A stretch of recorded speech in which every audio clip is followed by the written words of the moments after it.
Testosterone high today. Testosterone, whatever the it is. Testosterone. Dan, I'm out here conquering mountains and the 500 level. Thanks to Game Day Men's Health. That's right. right. I'm glad I got that B shot before I left, man.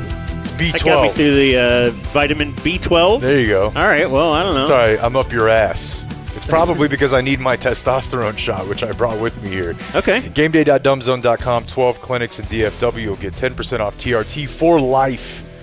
Dude, a guy out here in Denver Zone. mentioned Dumb Zone to his Game Day place. They're like, all right, 10%. Try it. Yeah. Try it at any game day. Try it at any business. The holidays, as we know, are Any fast business. approaching. That started Game if you're Day, dealing yeah. with brain fog, you're just having trouble being the best you, GameDay.dumbzone.com is the spot. Hop into one of their 12 DFW clinics, get a free testosterone test. Then they will help you go from there. Weight loss, hair loss, boner loss. They can help you with all of it at Game Day Men's Health. The website is GameDay.dumbzone.com. Can Brandon make that kick? Of course he can. Did we talk about it? We did. Dork. Yo, what's up? It's Shotty.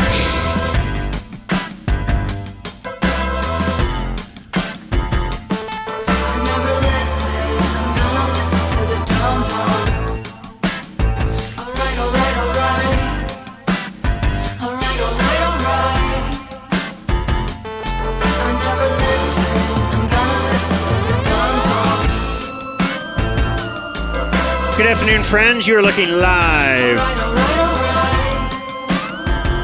Once again, we're in Denver. How about that? Still here. Will we ever go back? Met a lot of people from DFW this weekend and who trekked out here and no, they didn't go back. They're like, yeah, I'm not going back. They went black. Oh, okay. They went Denver. Yeah, seems to be a common thing. I get it. I don't know why we live where we live. It's I like strip other than malls. if you just like really love being choked by concrete every time you want to drive somewhere 15 minutes away. I do.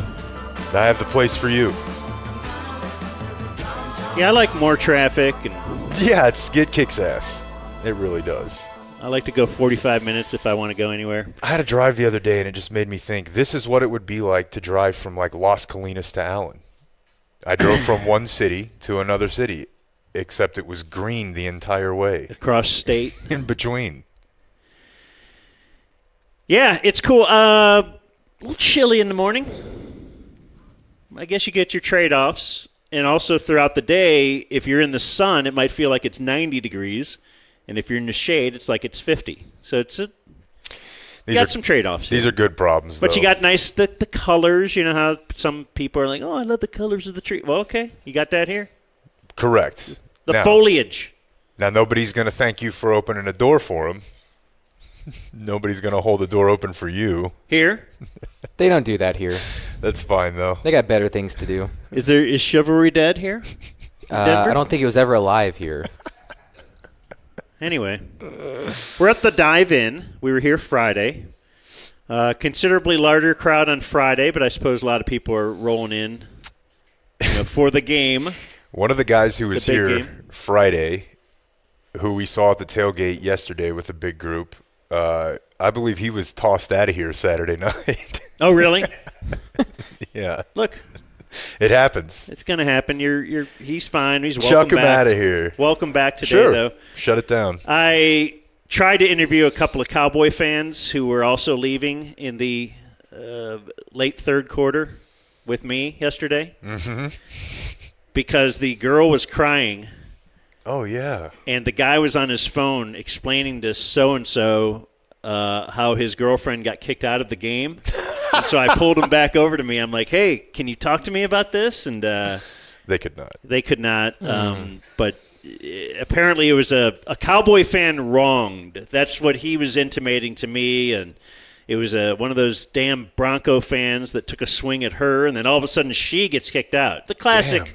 The ref only sees the second one. Yeah. And I would have liked to have seen that. We had a very genteel area in the 500s. We're sitting in kind of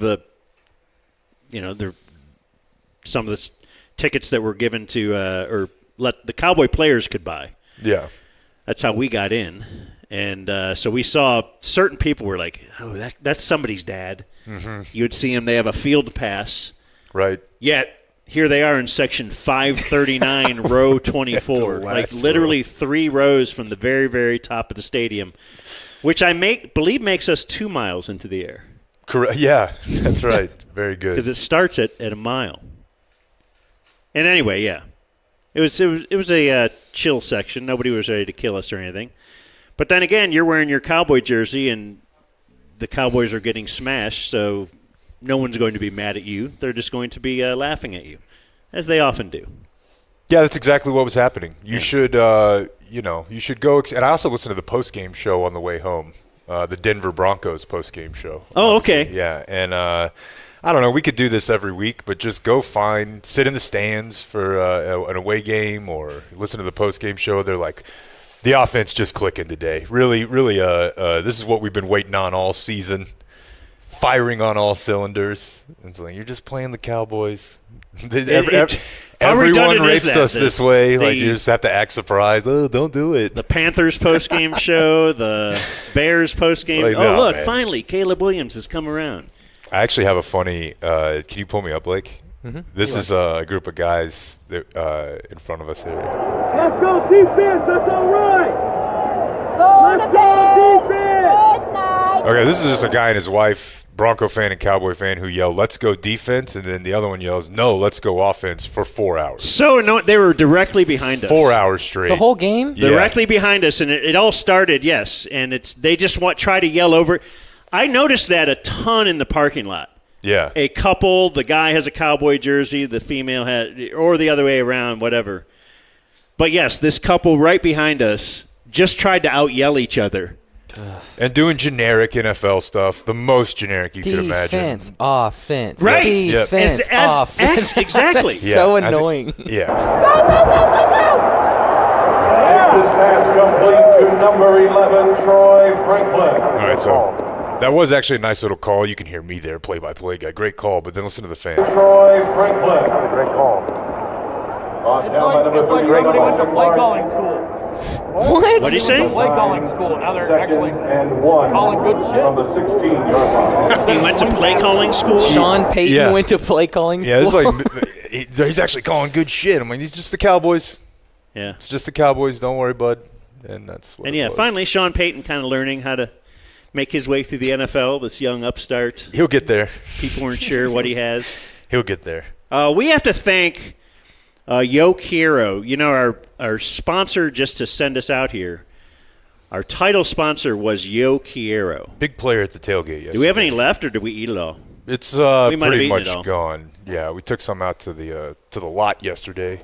It's the home of dips. I'm a big fan of just their mashed up avocado. Just throw that on anything. Really? Yeah, just throw it on a sandwich. Throw it on your steak nuggets, Clayton. Get the macros right. I love their stuff. Yeah, so thanks to Quiero. What kind of a website do we got over there? They got YoQueroBrands.com, but you can find it anywhere. You just got to look for it. Albertsons. The white I know. queso Tom is Thumb. fire. Yeah.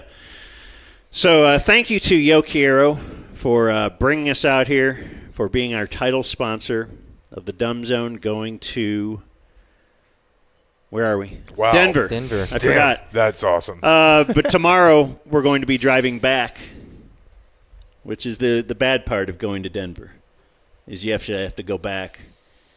It's just the whole looming prospect of a 12-hour drive that will start at – I'm proposing 6 a.m. Dallas time, and you guys seem to just fall in line with whatever I propose. Entirely. That's a hard no from Grim over there. What do you mean? He wants earlier? I would imagine he wants earlier. Oh, he told me that's pretty acceptable to him. That's 5 a.m. now. I guess we'll discuss after the show. He's going to Insane Clown Posse tonight. Yeah, we got an ICP show tonight. Does If Matt anybody Grimm wants to ever join- stop? No. Does Jake Kemp ever since Jake got in with Game Day, I know. He's like, I don't know, man. Let's go. Let's go to Red Rocks. Let's get up early. I keep trying to have sex with you guys. Hey, Fitz is back. Fitz is our sit-in today. Hey. Welcome back, Fitz. Fitz. He's our resident Dallas guy that moved to Denver and said, yeah, I'm just staying out here, bro. We had a nice candlelight Italian dinner, the two of us, Friday night. Called an audible. Yeah, we did. And I ordered a little cheesecake and fed him a bite. Yeah, I thought you were driving far away. Far away. Well, we didn't. Okay. There's a place right by the house. It was excellent. That was the trick to keep me from going. It might have been part of it. We're probably going to – it'll be a little while of a drive. I'll tell you about that drive going back, man. That is not fun. That's why I fly every time I go back to Dallas is that. Maybe I'll do that. Yeah. Just did you guys know how cheap flight. private planes are? You can actually fly private for like $800. And it like popped up on the Uber app. Dan's like, I think I'll be looking. Little PJ?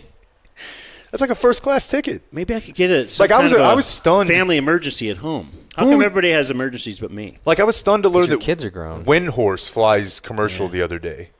And then Ted Emmerich was telling us last night that Ken Paxton and the Moose Johnston were on his flight. First class, though. That's true, but I don't know. I feel like if you I don't want my political leaders to be flying my coach. political leaders stealing from the public and flying private. That's the whole point. Yeah.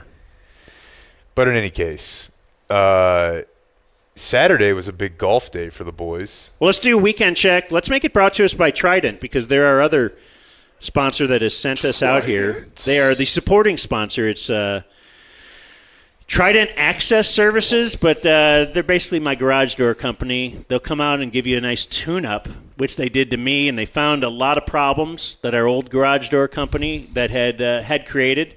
They fixed those problems.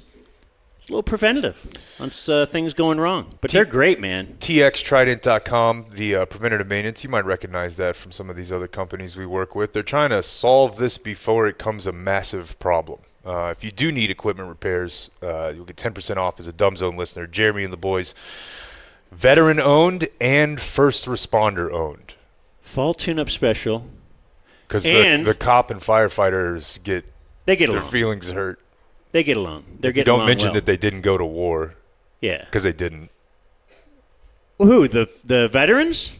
Or the cops? The cops. They're at war every day, fighting for your freedoms. And here you are, just not even caring. And fixing your garage door. Trick or Treat special, exclusively for Dumb Zone listeners. You could win a MyQ Technology belt-driven garage door opener or a $500 gift card. So just get a tune-up or any other service by October 31st. You'll be entered into a drawing to win. Holy shit, how can they do that? It's the veteran thing, man. They can't be stopped. They don't know what they're doing over there. They all got PTSD over there like, I don't know, we'll just do this. They don't realize this deal is just too good. Yeah, that's right. All right, txtrident.com. Weekend check. Do we start with the Golf Bros? I'd like to hear about it. We haven't talked at all.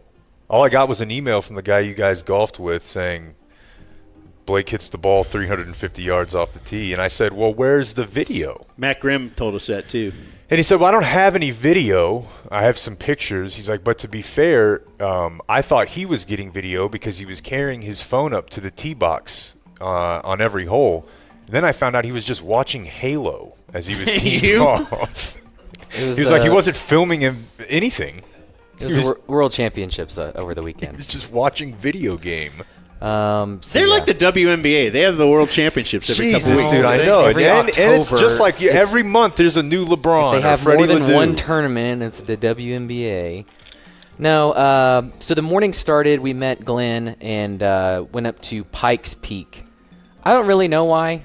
It was just a round, and I thought I needed to do more on Saturday than just golf to avoid you two being mad at me. You don't need a reason why. You two being mad? You guys hate golf.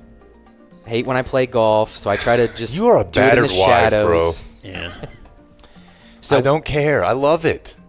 So drove up to I love Pikes you doing Peak. anything without me. Yeah. Yeah. Go ahead. Very Pikes Peak. Chevy Chase where you get there, you're like, all right. We're up here. Looks pretty This tall. must be the peak. Took a couple pictures and Somebody here named Pike was once here. Yep. So I don't know. I just said I did it. The Took place. a couple pictures to never look at again. Yeah, no, I didn't even send them to my wife. They'll be on my phone and they're there just to say I did it. No altitude sickness from that?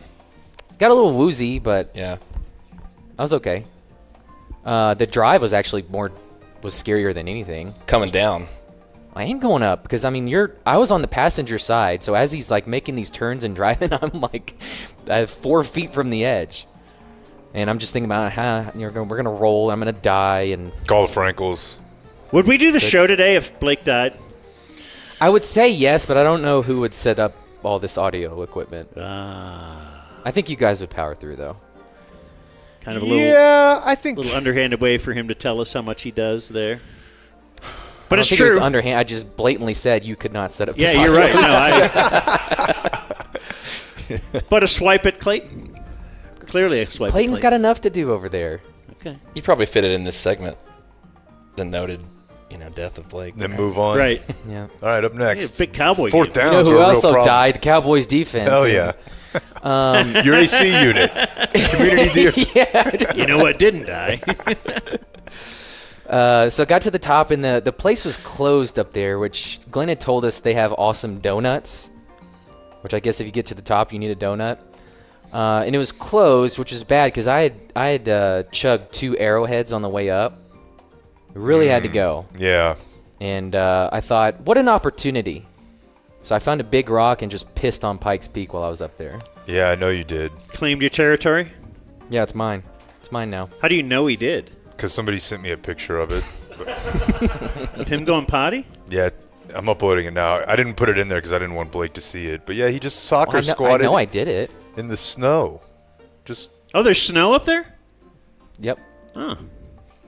Yep. Is there always snow up there, or are you looking at me like I'm an no, idiot? that's not the worst question. But Okay.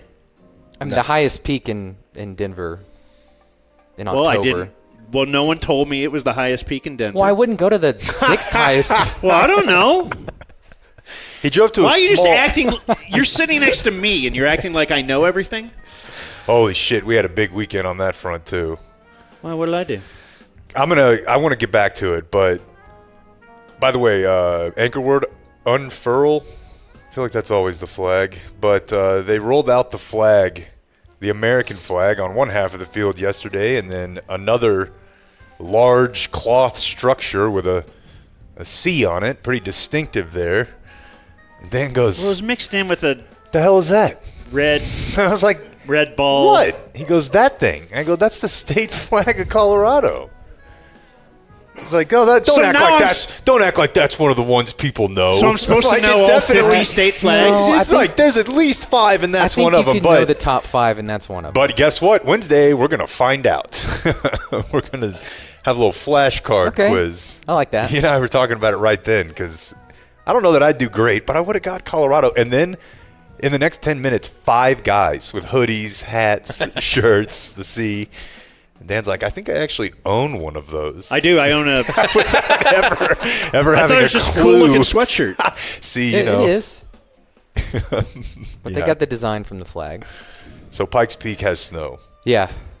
So then came down, had some breakfast, then And we yellow hit the, snow. We There you hit the go. links, and yeah, I hit a few balls, 350. That was fun. I didn't score. I'm not a good golfer, but I Yeah. can hit it far. You're just for show. No dough. No. It's impressive, though. Just going to golf with Blake just in normal altitude at sea level. Yeah, it's sea level. But you could tell it's carrying farther. Yeah. Because I haven't been able to tell, like, oh, I'm out of breath now, or Well, you're in great shape. That's thank what you. it is. Thank you. No, trying to GameDay.dumbzone.com. dial in your distances was fun. Hitting a pitching wedge 180 was fun. But then just even, this is for golf bros out there, being 240 and hitting an iron, that's pretty fun. I would like to play up here more often. I'll give you my Saturday real quick. So Dan and I, Clayton, we went to the Denver biscuit place that everyone talks about. I like it. I didn't say I didn't like it. I liked it so much I went back. What I said was that for the breakfast sandwich, which was very good, the biscuit is the weakest part. And it's because I just think you're too far away from the South. The biscuit was not great, but it was a great place. I went back for a burger that night. But then chilled for a little bit in the afternoon and drove out to Matthews Winters Park, which I guess is one of the hikes you can do out here. That took about 3 hours, and then it was time for Wook Fest over at Red Rocks. A DJ. I don't think that's what the event title was. The headliner was a poster. DJ named Daily Bread, who I've come to find out is like a cult hero. People travel for it, but it's also like it's seemingly very Colorado. Like Jorts warned us about this. It's some sort of like an intersection between like dead people, like hippies, and rave people, and it works together very well. So a dude had invited me out there. That he's from Plano. He moved out here, went to one of these shows, took Molly, and was like, I get it. I'm moving to Colorado, and I am now into this. And he let me hang out with him and his friends. I got there. It's about an hour walk up, too, so that's nice. You're getting trail time out of that. There's a video in there, Clayton. So it was dark, which was nice. I think when you went, it was a little lighter, right, Blake? Yeah, because I went in June. So this is perfect. At night, it is a little. Yeah. I think it's a little bit cooler, especially because there's this going on. Yeah, the symphony didn't have the light show. Yeah, that so you had. I don't know if the audio might help if you wanted to back it up and start it over. It's going to be loud, but this is just aggressive, house music with lasers and stuff, and you're at Red Rocks, and the mountains are behind it. Is everybody on drugs? Yeah. Yeah. Dreads and drugs. Yeah, and I was proud of myself for. Hallucinogenics. I turned down an offer that was very tough, but I knew what we had coming. You're growing. It's this, and it was awesome. It's a lot of hands in the air. Yeah. Also, this music is exactly why I knew Zeke Elliott wouldn't have a long career in the NFL. If you remember, when I found out he was into this, it was like, he's thinking too much. So that was fantastic. What'd you think about the venue? I mean, it's what people say it is. You can't beat it. Like, it sounds great. It feels like you're in a movie. It feels like you're on a soundstage. Like, you turn around, the rocks don't look real. It's extremely chill. There wasn't like a bunch of pushing and shoving to get to places. It was just like a very chill crowd. This is a possible racist moment, but I went to go get some water at the little bar at the end of the row. So just not a big stand at the bottom, but just like a little midway up thing. And there was no line really. There were two guys serving beer and water. There was one security guard, and there were two people up there with one with each attendant being served. There was one guy behind one of those guys. I walked up. I was near behind the other guy.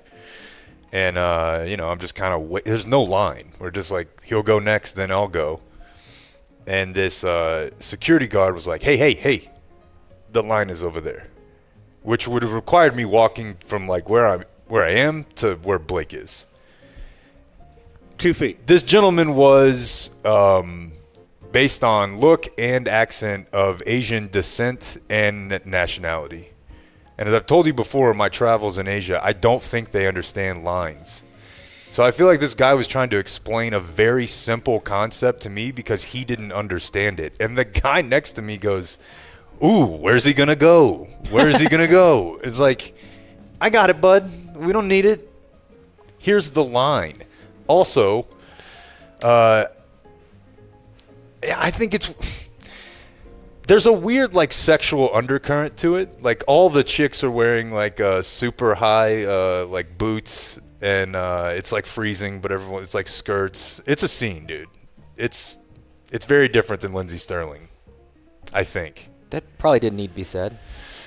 Well, but then the other thing is I had been made aware that there was a 24-hour cookie delivery place here, and I wanted in on that. I wanted to surprise you guys, but I wasn't sure that I was going to beat the cookies there or not. So I had to let Clayton know. But I texted this place. It's called The Dirty Islander. And you just text them. They have a menu on their website. It's not on Uber Eats. It's not on DoorDash. And all of the cookie titles are like extremely graphic.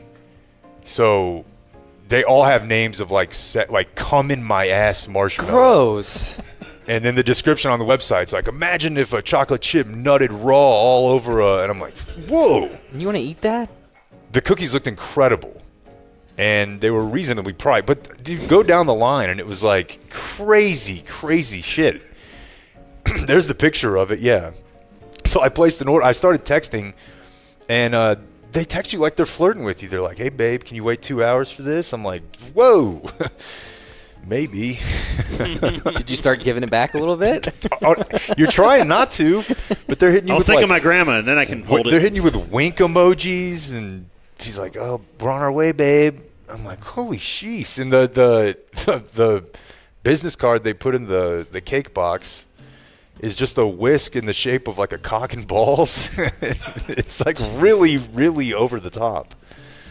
But the cookies were incredible. The Dirty Islander. Was the delivery person something to look at? You know, I had him leaving on the porch. I had him leaving on the porch of the church. Yep. That we're staying in.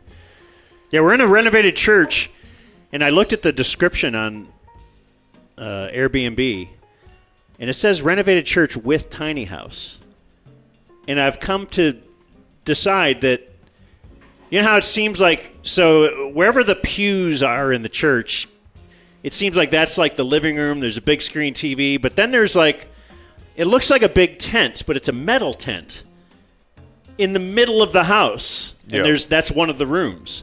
And that's where I've been sleeping. And I think that's the tiny house. They just built it. They ordered a tiny house, built it inside this church. That's what it looks like.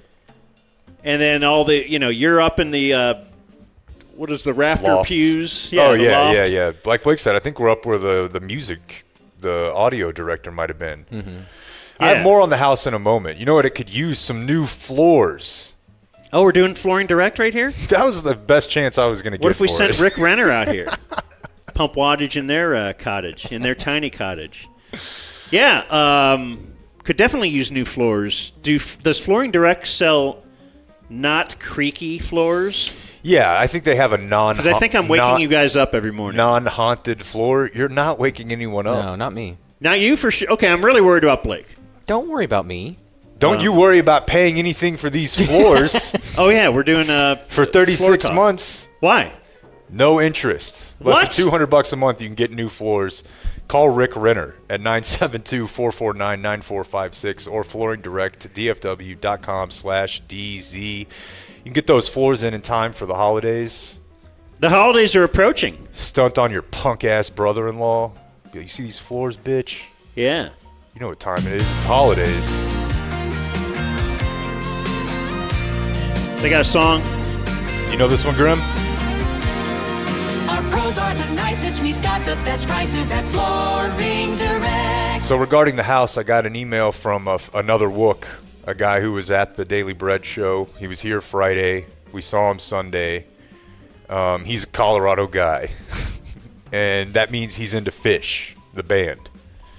So what's a Wook? He's all hairy like a Wookiee? Nah, I don't know how. I'm the wrong guy. But there's a level snowboard. There's a snowboard element to it. I don't know. Dreads are a player. A lot of girls who are, like, by conventional standards, probably closer to the 5 or 6 range that I'm putting in the 8 or 9 range for just abilities. Willingness. Fun. Just fun, you know? But this guy says, regarding the house we were staying in, it's got an interesting story. I have a friend group that I go see the band Fish with. We travel. And when they were here, we've rented out this place a couple of times and filled it with 50 to 100 drug-using adults. Whoa. More nitrous has been huffed in that building than actual church events have taken place. He said the last people who owned it and renovated it and used it as a, quote, church were definitely into some culty, satanic shit. It's flooringdirect.com/. Oh, yeah. They'll call them for an exorcism. I'm very interested in the economics of it, too. How much did the church cost? They're crushing. What did they pay to renovate it? Yeah. What do they get? I know what they get per night. whatever for us staying there. And how often is it like it looks real cool on Airbnb. It's great. The main thing I was thinking about this Saturday when I was thinking about that I'm negative towards it, but you guys seem to be okay. I want the worst room to be a room I wouldn't mind being in. Oh, well, that's never going to be the case. And I wouldn't mind being in Matt Grimm's room. I wouldn't mind being in Clayton's room. I clearly chose my room, so I don't mind being in that room. But it's you guys that it's up there. It's kind of open, and you share a bathroom. Everybody else has their own bathroom. And then I feel bad, like that you Blake and Jake are up in the loft and you keep me in a cage, bro. Probably hearing each other. I know you always say that, but you're a man that likes some luxury. I've seen your house. You're not living in any little dirt-floored. No, I want to clean, but I don't need much on these trips, especially. No, Blake is nodding though that his room sucks. No, it doesn't. It doesn't suck. It just the stairs. You've stayed in worse places. It's not just that. Yeah. It's again. We realized yesterday. Blake is supposed to be staying at the team hotel, so he's comparing our house to the and that's what I like to think of, too. Ritz-Carlton downtown. I want Blake to stay in the Ritz-Carlton, which is great. The Ritz-Carlton has a door.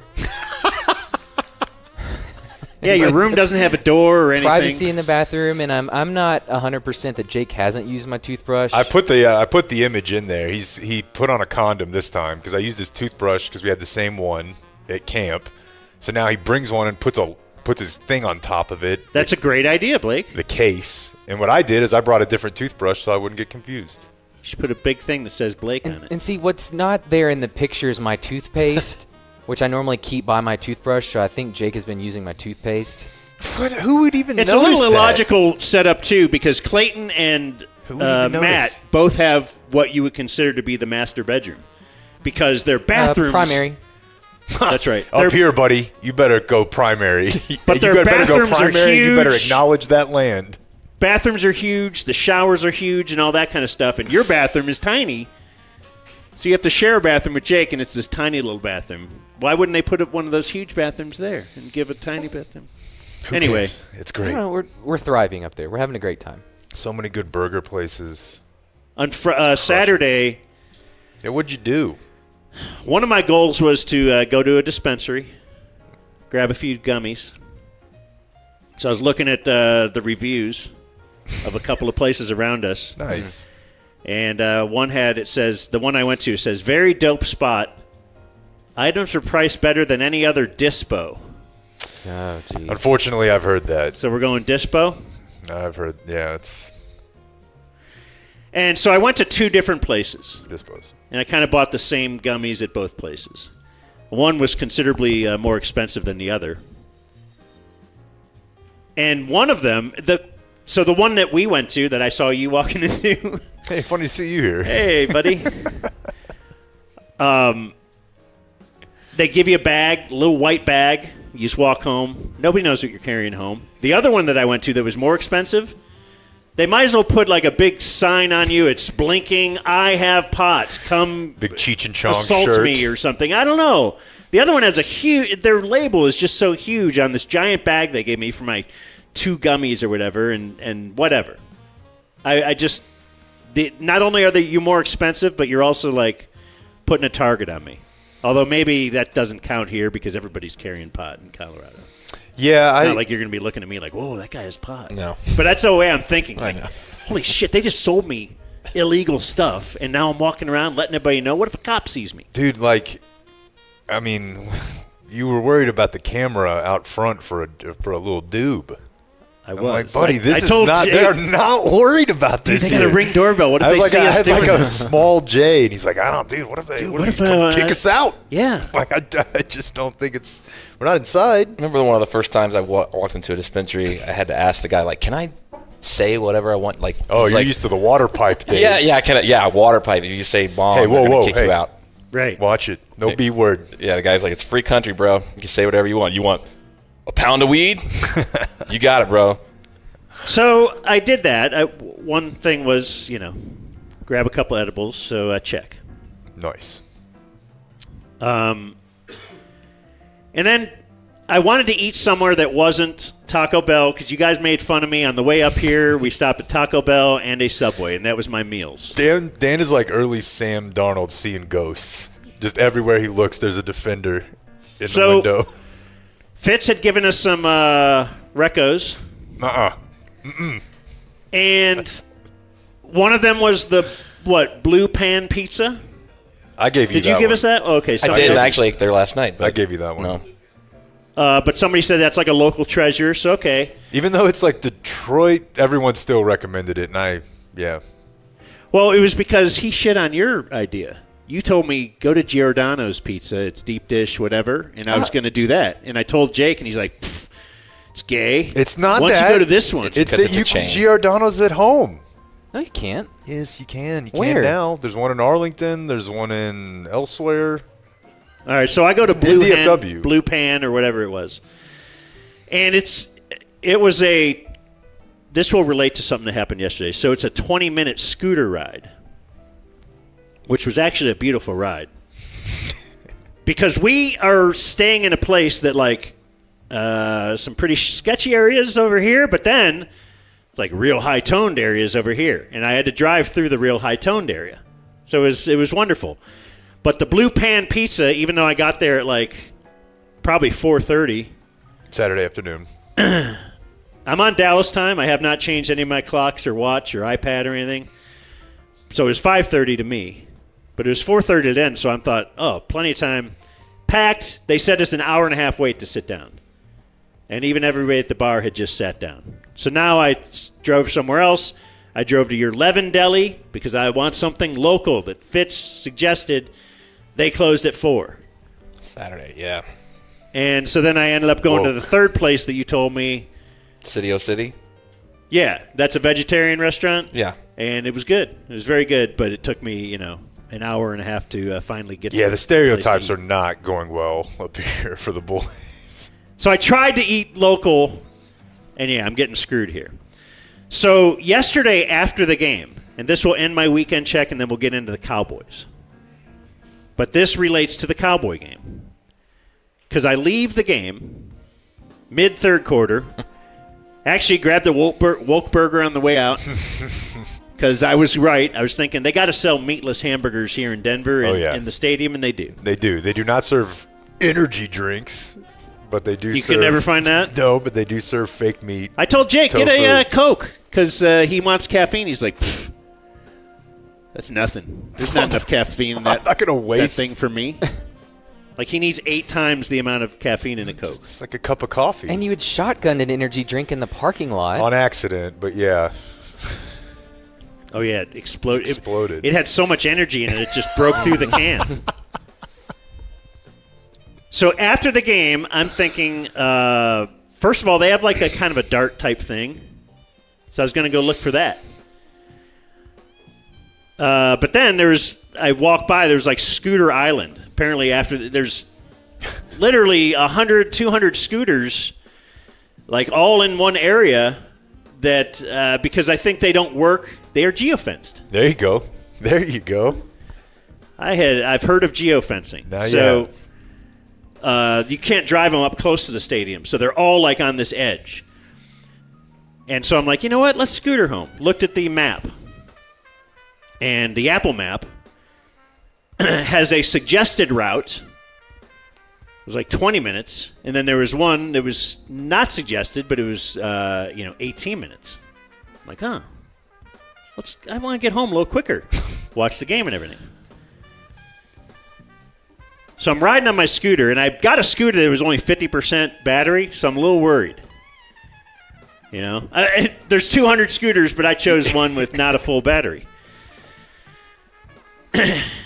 And I'm really not sure where I'm going, and I keep checking my phone, stopping. And I'm trying to queue up Brad Sham, listening to that online. Mm-hmm. Disgusted. Yeah. With some of the Cowboys. By the time I'm listening, it's almost the fourth quarter. And he remembered the Dak interception. He wasn't so disgusted at the interception as he was that the offense then allowed the lineman to run it back like to midfield. Pure effort. The boys don't Very want upset about that.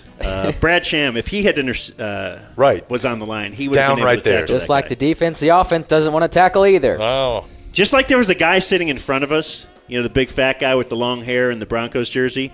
One of the plays that we're at the top of the stadium. You can see things, but not that detailed. He was showing how he would have wrapped up. Did you remember seeing that guy? He was like, no, you got to go down here, and then you lift, and it's like, what are you doing? So where am I? Okay, so now I'm on the scooter, and they have like a poor man. Like if you think the Riverwalk sucks, which a lot of people do, Yeah. what if you took away everything around the Riverwalk, like and half the water, Yeah. and just threw a bunch of junk in there? Then you would get the Denver Riverwalk. They have a Riverwalk type thing. I don't think they really sell it as a feature, but you're right. It doesn't. It's not appealing. Yeah, throw a couple old tires in there. Just do something to make a lava lamp. Make it stinky. Yeah, a couple needles. So now I'm driving, and remember yesterday? So Sunday, I was thinking yesterday I was also taking quite a 20-minute ride, but it was glorious. I was driving on the street. There was mansions left and right. There was foliage. There were birds singing. They had sunbeams were peeking through. It was beautiful. But now I find I'm avoiding potholes. There's like it was a bike lane, but there's broken glass all over the place. There's like just abandoned scooters lying in the middle of the bike lane. There's industry. Yes, there's what looked like would be a business has wood on where the windows would be. And I'm realizing I took the quicker route from Apple Maps, but they were suggesting that I go around the hood. Yeah. So I'm like I'm a mark. Like I am in the hood. I literally saw a lady with pajama pants riding a kid's bike. That's all you need to know. Like that's a joke. That's a stand-up bit, but it's true. Maybe a Tweety Bird shirt or something. Like a 40-year-old lady Yeah. riding a kid's bike wearing her pajama pants, and I just knew I'm in trouble. Yeah. And then the longer I would try to get myself out of it, I'd have to stop and then look at my phone, and then people are looking at me, looking at his phone, and I'm thinking of my response, like how quickly I'm going to let them know that I will give them my money whenever anybody walks up. I was just thinking, okay, the cash is right here. Just bend over. Just whatever, yeah, like whatever they want. I just hope they don't take my phone. Would they leave me with my phone? I don't know if they would. Would they understand that, hey, I just, this is on a running meter, this... I got to get this thing back. If you don't let me hit stop on this thing, it's just going to overcharge me for this bird. Anyway, I made it home, though. Yeah. Everything was fine. Maybe your suggested route thing is personalized. And they look at it and they're like, but we don't think so. We think maybe not for you. Well, maybe they're just not suggesting anyone go through the hood. Yeah. That's probably the case. Part of that hood might be where they're planning on building the new stadium. Ah, yeah, I heard. Yes. That they have a new stadium site near Industry. Why? To get bigger events, to have a, collapsible Yes, roof. that place is awesome. It was pretty It cool. is, but they don't get, because of the weather, they're never going to get, They're never going to stuff get you need in the indoors. U2 to do Elevation live. George Kill that Strait. song. Kill it. I don't want to ever hear it again. I swear to God. That now is on the list of the Saints song. The dun, dun, dun, dun, dun, dun, dun. I heard U2 Elevation 50 effing times yesterday. We get it. We're up high. Also, I didn't... Stop playing it. My one more thing for my weekend check is so this is my beautiful Saturday drive, is I'm driving from local restaurant to local restaurant that I couldn't get into, but very pleasant, no potholes. It was wonderful. So this lady is going nuts. She's taking a picture of something across from the Levin Deli. And you know where the Levin Deli is. It's busy streets. There's like a museum or something right there. There's a lot of stuff going on. We're not out in the middle of nature. And she's excited, and she's taking a picture. And I go, hey, what's up? Very undan move. Look, I've been here a few days. Oh, easy. Every lady's looking good. We're just laying some groundwork. What if we get to talking? Who knows what's going to happen here? Anyway, she's like, there's a red-tailed hawk sitting there. And so I'm like, oh, I don't know. Is that rare? Like, I don't know. Got to be a lot of bird watching folk up here. Yeah. And so I took a picture of it too. Why? I have a picture of a red-tailed hawk Fantastic. now. If anybody ever needs Is it male or female here? You know, I can to, kind of tell. From I couldn't tell that from the tail was marking. any different than the rest of the body, to tell you the truth. Is that a big thing? Like, if you heard there was a red-tailed hawk, would you, like, hustle down? No, I mean, Okay. I would certainly like pay attention if somebody else said it and look at it, but no, there's nothing like I don't know how special that is. I had just a couple deer run up on me. And That's I thought not the that was official cute. bird of Denver. The official bird Like of with Denver. like I should know the flag. I should know the bird. I should know everything. The flag is, I feel like, but look, first you're like, I should know it's northwest. oh yeah. Then you're like, I got to know the flag. Like then I got to know what the highest elevation point is. Like I'm just getting bashed for everything around here. It does sound kind of badass though, a hawk that has a red tail. Okay. Why? What is that? Because they're usually Black Hawks. Okay. Okay. How red was the tail? Yesterday, Like we I said, had, I didn't notice. There was no noticing. We don't have to talk just about the. I want to talk about going to the game. Let's talk about going to the game. But you know what we should talk about first? Somebody from the crowd yell, and we'll do it. Either Franco, Early Bird, Fairlease, Community Mechanical, Qualis, or Lone Star.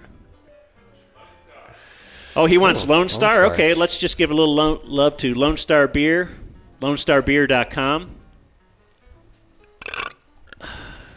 That's what the sound you'll make after you just chug a nice Lone Star beer. I prefer to sip it, Lone Star Light as well.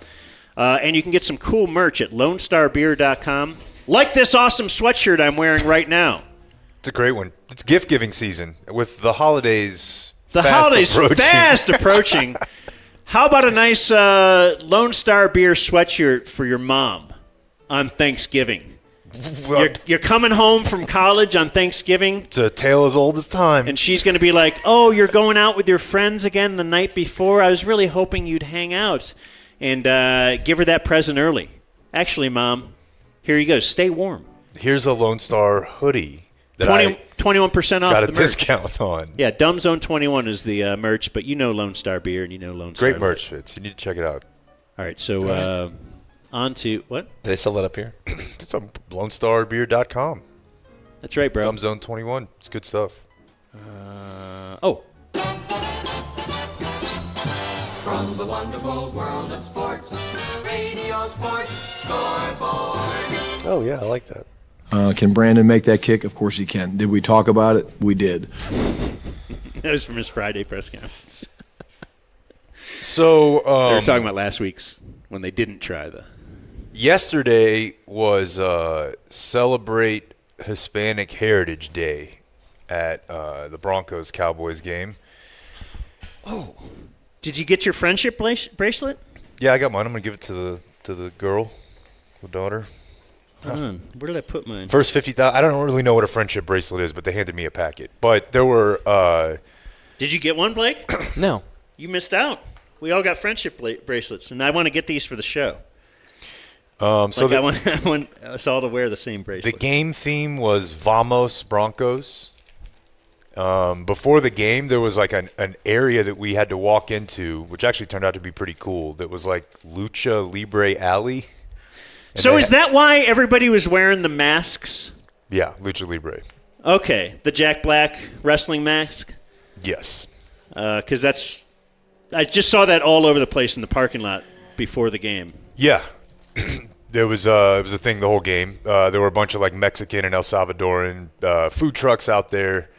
Side note, the only reason we had to walk that way was because they block off a huge alley for the players to walk in, but they do it like one at a time from their cars. So it's not like cool at all. People line up, and then one like special teams guy by himself just Yeah, kinda big walks outdoor up parking lot. with And then you have to watch him walk like 50 yards. It's really there's It's no a huge- music playing. It's not a There's little walkway. No, it's a awkward. huge, yeah. But so we're in Lucha Libre Alley. In the game, there was a ton of Spanish or Latino music. There was they were doing a bunch of highlights and updates in Spanish. Okay, can I stay in the parking lot for a minute? Yeah. Or the tailgate scene? The battle of the sound systems. Yeah. Yeah. Oftentimes between two languages. way more times than So it's like, oh, you think your culture deserves everybody in this whole city to hear your music. And then you got the guy who's all beefed up with his cool sound system pumping it up, and his poor lady is always just sitting there right in front of the speaker. There's a lot of poor ladies just sitting there on NFL Sunday. Yes. There's a lot of beaten down women who are just kind of hoping this doesn't end with them getting hit. The guy right next to our Dallas guys that we ran into had a huge sound system, also brought a huge flagpole so he could put up his American flag. Just in case you were thinking. Yeah, no, that he was some sort of communist. Yeah, no, he had his American flag up. A lot of cornhole. Yeah. And then I was wondering what other big events that people go to. Do you do the thing that you're going to outside in the parking lot more than a football game? Yeah. And what I mean is you might have your 10-year-old daughter and you are 40, and you're playing catch with a football. It's very light, and it looks like you guys have never played catch before. You don't look like you're in shape, and your daughter can't throw either because she's 10.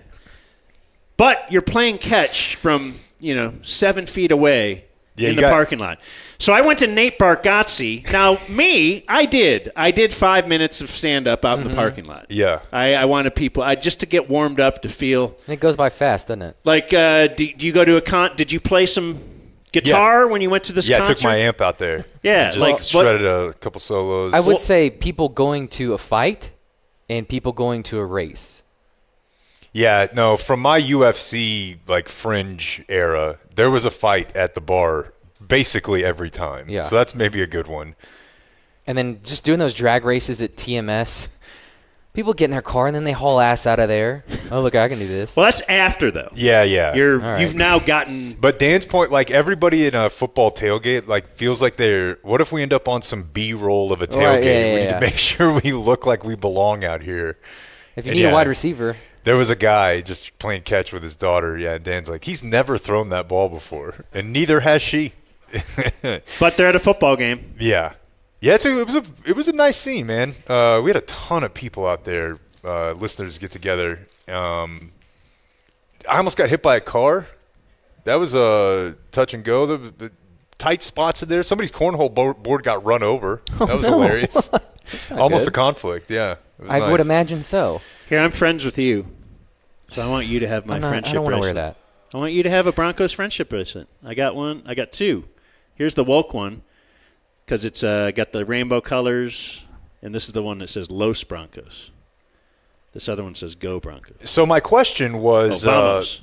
as I was taking in, I guess they're calling it Spanish heritage. I don't know what the word to use is. It's Latino, I think, but it made me wonder, when I was in high school, I played on a really bad football team, and every week we'd play somebody, it would be their homecoming. Mm-hmm. And it made me wonder if just whenever the Cowboys are playing, that's just when Mexican Day is. Yeah. They're going to be here, so we might as well just blow this thing out. A lot of much healthier Mexican Cowboy? No, Bronco population than I would have imagined. Yeah, for after sure. walking through the tailgate. Yeah, well, I don't know what I expected, but definitely a heavy And maybe Latino it was presence. because it was maybe because there were a lot Hispanic of people Day or whatever. rocking the mask and stuff like that. But it seems like you just do it while the Cowboys. What are a there. good trick from. It's why you wonder why the Rangers don't do it with the gay. Is just have gay day and you're gonna just be able to suck a bunch of money out of these people for one day. They don't, are they usually going to spend $400 a ticket or whatever it is to go? No, but maybe if it's Hispanic Heritage Day, we will. Yeah, I mean, I don't. The prices that people are paying to go to NFL games are insane to me.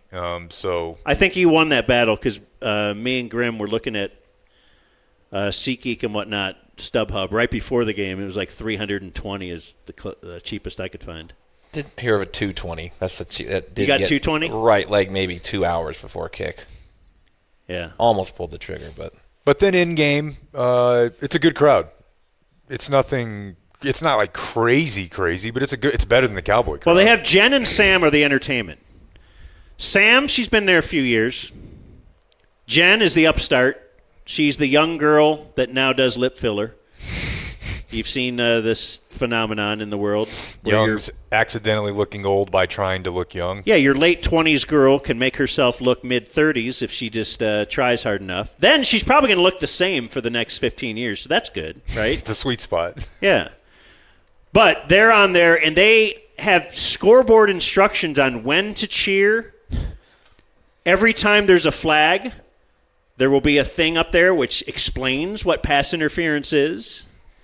And so if it seems like the crowd gets into it at the right times, it's because they are being told, they're being spoon-fed this information. They're not like this just knowledgeable football crowd. Like they're kind of telling you the whole time. And it works because when the Broncos are on offense, it sounds like pregame at a Oklahoma City Thunder game. Yeah. Like it's just dead silent. It's pretty amazing.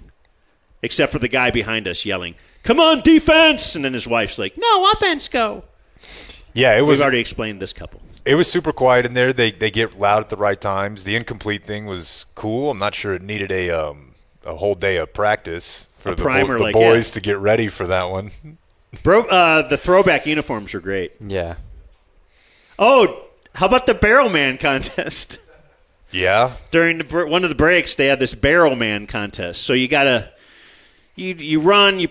Okay, so after they described this, well, let me try to describe it, and then I'll ask you, what do you think I said about this? So you have to. They got 3 people. First, you run. You got to put on these boots. Then you got to run, and you got to put on this hat. Then you got to run, and you got to put on a barrel. And if you do it within this certain amount of time, you get this. But if you don't, then you cross the finish line, and you get this $100 gift card. And do you know what I said as they were explaining this? No. That we think KT came up with the rules. A little bit too much. There's a lot. But then apparently the reason... It's a complicated game show. Okay? At the very end... of course I love KT. We all know. So at the very end, you have to put on a barrel. Like the lady that went over the falls. Yeah. That kind of a barrel. Couldn't quite monetize it. Yeah. And I guess... So then they put up a picture on the big screen, and they're saying the reason we do Barrel Man contest, it's in honor of Barrel Man. And they show this guy without a shirt wearing a real barrel that used to be full of rum or something, with the suspenders, wearing a barrel, and he has no shirt. And apparently this was a huge Broncos fan. Like they called him you're nodding. Yeah. This is Hall of Fame. He's like Crazy Ray in Dallas. Broncos. Okay. Crazy Ray in Dallas, that makes sense. Or the big dog in Cleveland. He's Barrel Man. Yeah. And I guess you could make the Pro Football Hall of Fame. Like anybody here, if you put your mind to it, and you went to the right franchise, you could make the Pro Football Hall of Fame. You got to find a franchise that doesn't already have a Barrel Man. And maybe you have to start it in the 70s or 80s, too. I don't know. Is there anyone in today's day and age doing this? Well, there's the Chiefs guy that was hitting banks. Yeah, the Chiefsaholic guy. But is there any 18-year-old now? Who's aspiring to be the next Zonk? Yeah. Who's kind of thinking of a bit. Probably not. Looking at all the bits that have been done and like, what can I do that's different? Like this guy wore a barrel. This guy had a tiny drum. This guy had a big drum. This guy had a, I think that would be a great outlet for the youth. I'm sure you could take. But then you got to have $400 a week. Yeah, it's tough. It's do it for the wings. That's what you got to start. Yeah. Dress as on Pegasus and go to every Wings game. So Barrel Man has a Wikipedia page. Please tell me there's a controversies tab. No, it's not. I mean, listen, he ducked out before they found his Reddit history, so okay. He's fine. But it says he had serious health issues in 2003 after an abdominal aneurysm ruptured. After that time, he was restricted by doctors to wearing his barrel for only one half of the game, and then only when the temperature was above freezing. No, doctor, you don't understand. I'm Barrel Man. You can't do it, Tim. So he would take the barrel. You're not going to take the barrel from me. I'm getting a half, Doc. You think he stayed for the second half? I bet you. I mean, Yeah, he was that probably. dedicated.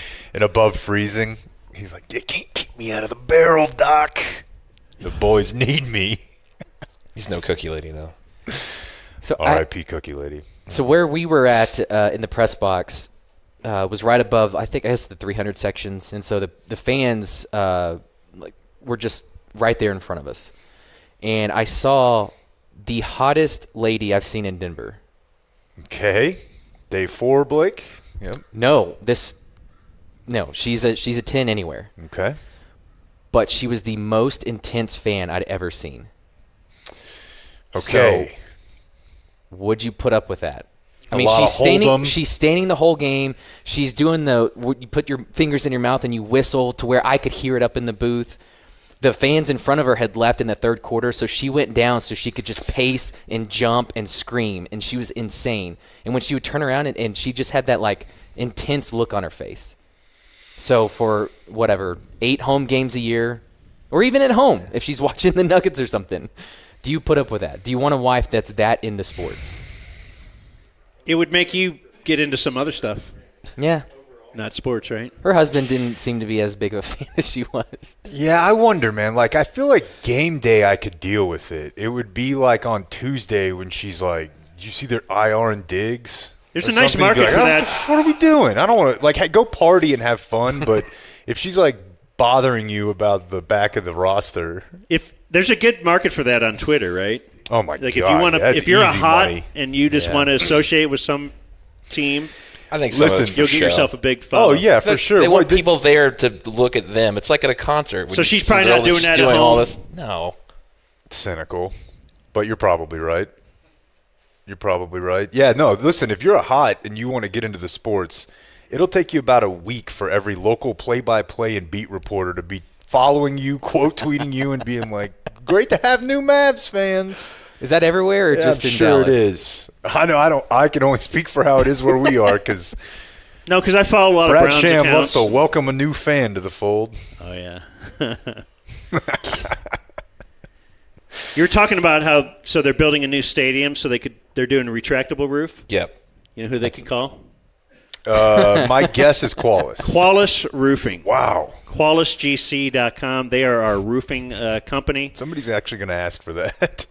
Ask if they do a retractable roof, and if they don't, you tell them to fuck off and hang up right away. Slam the phone down. Right.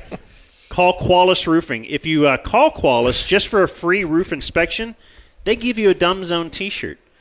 So I see a dude over here who wearing a Dumb Zone T-shirt, paid for it like a sucker. And his roof, he doesn't even know if his roof is Hadn't been falling inspected in or not. in months. But if you live in DFW, call Qualis Roofing. They got a number? Or They do I do. keep just saying but that? I think They don't? QualisGC.com is typically the phrase that pays there. Okay. The phone number is 817-500-9008. Get you a sit-in, or if you get a new roof and you're tired of us, which is entirely possible, you can get a Traeger grill for free. You see that?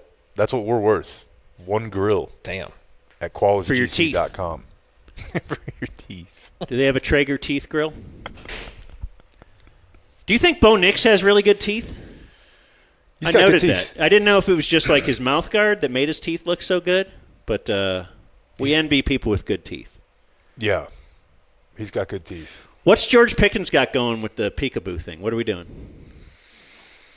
I don't know. We're talking Romo about- said he was a good dad because he was doing peekaboo. Okay. What? Okay. Romo said a lot. Are we going to have time for it today? We might. Hopefully, Romo is all yeah. over the place. I don't know. Pickens is just out there, man. That's not. I kind of love him. Yeah, What- but if you watch him, like, there's multiple times where they have to like get him back to the line of scrimmage or get him Yeah. back to the huddle. Like, Love he'll that. make a play and he's just dancing on him, talking shit, and he's 20 yards down the field, and they're like, "We're kind of in a hurry. We need you to get back here." No, And then that's a two good plays play. later, he makes another play. I do notice the Cowboys will do that. That's a nice, they get a big play 20 yards down the field. Okay, let's rush up and do another. Like, that's a good shoddyism if that's something they put in this year. I don't remember them doing it so much It's last fun year. when they run play action off of it. That's a big thing in the league. that you'll see like McVay and the teams like that do. Because Like you rush feel up like, there? the rush up, we're going to settle down and run. Yeah. And we're going to stay in heavy, but then they play fake off of it. Shoddy's had a good year calling plays, but yesterday that was not it. They never got close to what they wanted to get to. Can I mention one thing from the pregame, and I forgot? One of the things, and then we'll start talking about the game. Whatever, man. Everybody was saying we had to get in there early for the skydivers. Okay. No, that was cool. It's good. I'm just That saying. was cool. Let me tell They you had the why. helmet cam on the way in. Had I missed it, I probably would have been all right. I still had a good day. They hauled ass in there. I thought that was cool. Just the way I heard about it was, if I miss it, I might as well not even live. Yeah. And I think it was just blown up too much. That's all. I mean, I guess it's because I don't know how professional skydivers do, because I thought the first guy was dying. Can't come in so fast. He came in so hot. I was like, holy shit, he's dead. And then he just keeps running. I thought that was really cool. It was cool, but all right, back to the game. Oh, a couple more while we're talking about it. The lady on the horse, she's a real treat. They have a hot old on the horse. I was talking to Matt Grimm yesterday in the stands. It was a lady walking up. She was probably 45 to 50, would you say? And she had a little kid with her, frazzled. The kid was just, I could have identified. This woman's hair was fucking perfect. Like, she had clearly spent a lot of time on it that morning. She was not like she was pretty, but she wasn't like, crazy hot. T-shirt and jeans. But it was clear this woman spent all morning on this. And I feel like in a just world, I should be able to say to her, your hair looks nice, when she passes us in the stands, without it being like I'm going to whip my junk out and Bebe's boobs her. No one can tell her. You should do that. Looked like it cost a lot of money. Do you think she was there to take someone home or try to impress somebody? I don't know. I just know that's a weird deal. Have a Women meet do cute? this. To work women on do yourself all this so much stuff, to and then look if good. a dude says something about Right. then it's like Creep. I would have gotten maced. There was Unless- There was mace in the Turo I rented, by the way. Oh, really? Hadn't seen that in a while. Unless you're Tom Brady, and then it's appreciated. There you go. But you look It like was the us. Tom Brady meme. We're having fun sitting in the stands, though, until, we weren't having fun. You want a little taste of the back and forth between the husband and wife, Blake? You have no choice. Number 33, Javante Williams.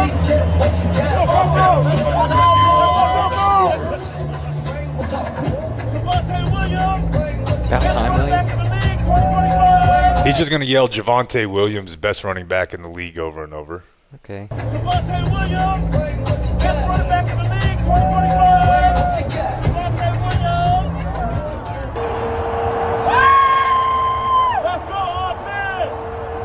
Austin? He's saying, let's Offense. go offense. Oh, offense. Generic.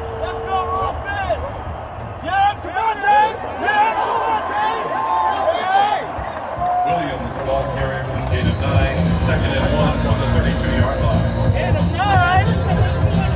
What do we have at the end? Like that? Detroit Rock City? Let's go offense! Let's go offense! Just back and forth.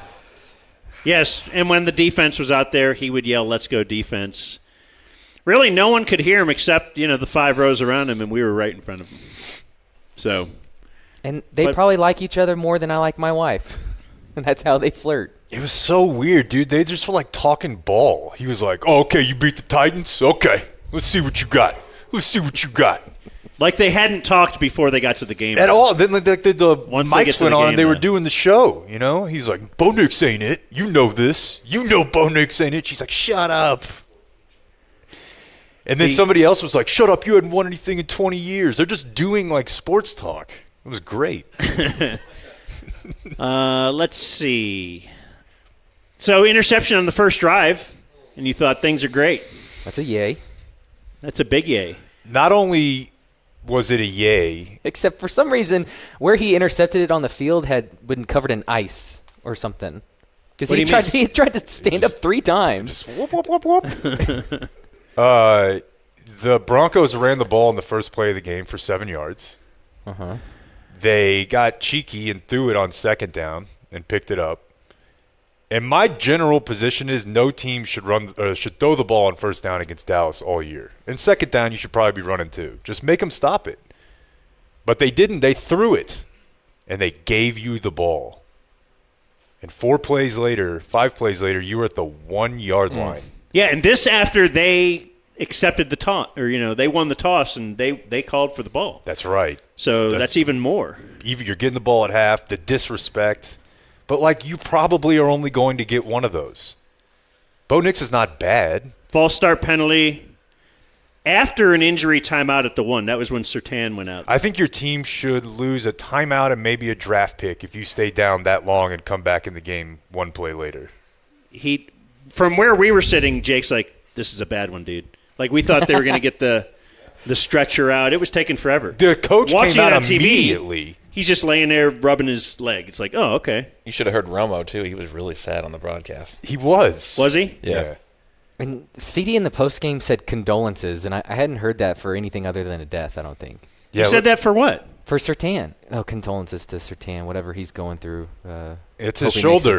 He just his collarbone. Yeah, listen to Romo here. It was an awkward twist on that right foot and leg. Silence from Jim as the moment. Well, on CD's big play, Sean Payton knows how big this is. Okay, so not to do Romo here, but this is how scatterbrained he is. He's supposed to be talking about the injury, but he wants to talk about the play. But here comes Sean Payton, so he's back to the injury. Well, on CD's big play, Sean Payton knows how big this is. Hoping he's okay. Take a timeout here. Did you hear how he said that? Hoping he's okay. Hoping he's okay. Hoping he's okay. It's like, yeah, dude, banged up. But no, yeah, they had the second down, then you had the false start, but now you have third and goal from the 6, and Surtain's not on the field. You don't see Pickens, fine. Fuck it, we're doing it again on fourth down. What's the worst that happens? It's 0-0, and they're at the 6, okay? They go 94 yards and score, and it's midway through the first quarter, you're down 7-0 getting the ball back. He's the only one who doesn't seem to know how bad they are on defense. We all know. And then they're down 3 starters. So there's just no way where you can play that game out in your head where you get that pick, kick that field goal, and win the game. It's over right then. They're going to score. That's the thing you're in. You didn't have that in your head because what you still had in your head was last week's performance and the thought of, did the Cowboys figure a few things out? Did they do this or that? Is their defense a little better than we thought? That's insane. Took Flus a few weeks to get ready. I mean, Romo was saying it on the broadcast. Romo was trying hard to hammer that. Yeah. And every time he brought it up, they'd run for another 9 yards. He's like, but I do think they're, right. It'll get better, and maybe it will. But yesterday, what else did you need to see? The first 2 plays. Here's a 7-yard pass or run. Here's an 11-yard pass. They accidentally gave you the ball back. Yeah. Those 2 plays that they ran before the pick, that's how it was going to be all day. And it was, man. They had so many. I mean, they had so many 20-plus plays. I don't know how many 10-plus they must have had. Were you surprised by any of it? But that was exactly the day the Cowboys defense has been having. So it's on their head coach to say, I have basically one thing going for me, and it's that I've got these 2 guys I can throw the ball to, and they can only take one of them out of the game. Well, now their corner that they were going to use to do that is gone. I would have had no problem if they ran the ball 4 times from the 1. It's better than what fumble, false start. You can't kick a field goal there. You can't because what happened is the Broncos scored immediately. And then there was a couple of other times where they punted on 4th and 5 or took forever to try to score a touchdown in the second half when they were down 17. It was the first game where I felt like he did not see the game well at all. Can't false start, though, man. On 3rd and 1, at 3rd and goal at the 1, you cannot false start. Those are the most fucked up penalties. That looks so ticky, though. That one in particular. No, he moved. It was pretty. Did you think so? Yeah. Okay. There was, I think 2 of them moved, but Guyton was the first. It's a horrible spot to be in, but now it's 3rd down from the 6, and I am not kicking the ball. We're figuring out a way to get in, or we're going to die trying. But that's got to be the way that they play. If it's 4th and 5 on your own 45, anger needs to not even be you got to go for that. And the third down calls indicate they were never really thinking about it. Well, shit, the next possession was it? They got to stop on 3rd down, and they line up all sides. Hand it right to them, and go down and score 3 plays later. Those are death. That was huge. And that's why that was the big one. But you know that's going to happen.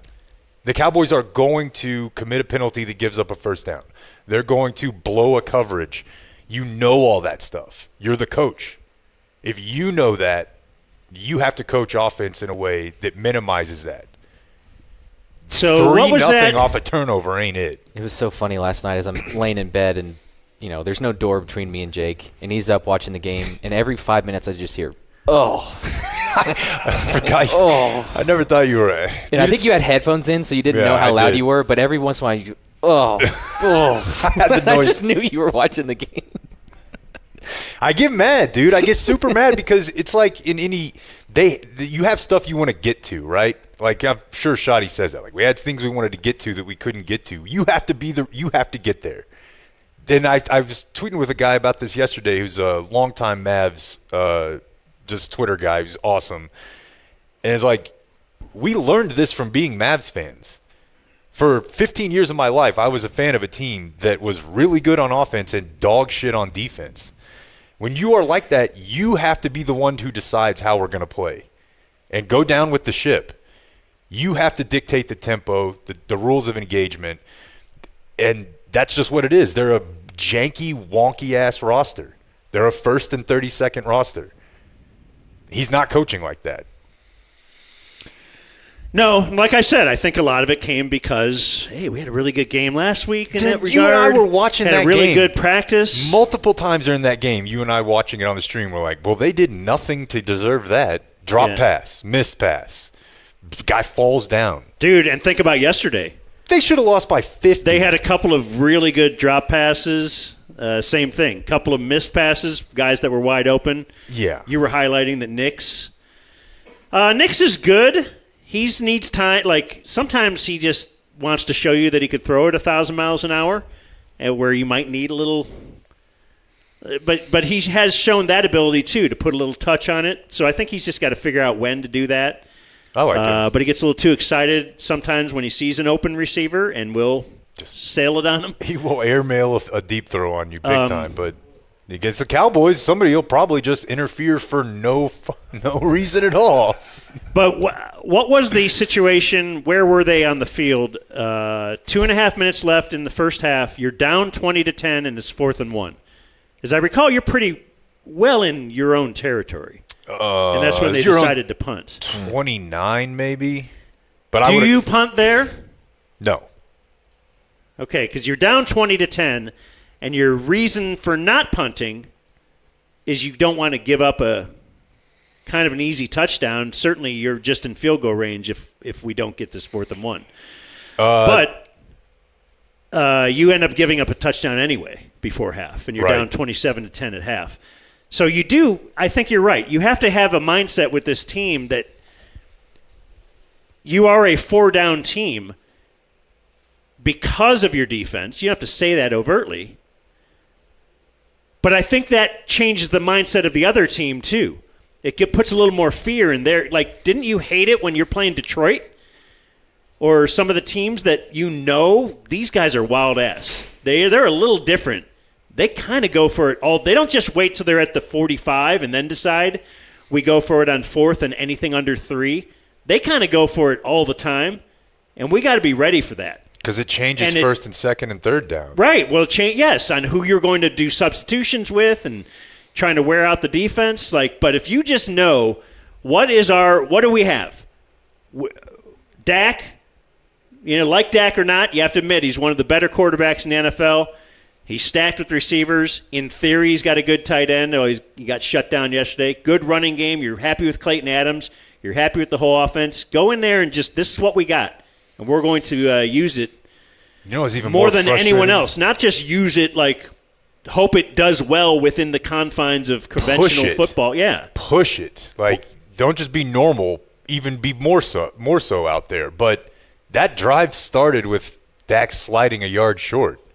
That was extremely frustrating. Yeah, that's to not know where the sticks are like that. Yeah, and I know he doesn't want to get hit, which begs the question why they ran that busted quarterback sneak at the goal line, where they appear to be the only team that doesn't practice it these days. Well, Javonte could have just come up there and shoved him and just watched him. Yeah, there was not much going on. But so that got to Dak slides. It's 2nd and 1. Javonte gets stuffed. Now it's 3rd and 1. They throw to Turpin, which I understand. Like, he's going to get a one-on-one, but maybe this is too just Madden Monday morning in me.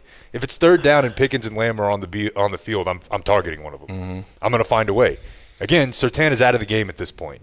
Yeah. Yes, and I was Turpin screaming ran that. a little in and out, got open, kind of. Dak, bad throw, bad catch, and now they're punting with CD and Pickens on the other side of the field. There were, there was a couple times like that where it felt like you're just gonna have to force him the ball, because every time you do, it's at least. Was CD sick or something? He didn't look right. He looked rough. He was on the sideline a lot for key situations, and he can play in heavy sets. It's not all of them, but some of them. There was a couple plays where he got the ball and just kind of died. The end around. I thought the end around could have gone for a while. They had plenty of blockers in front of him.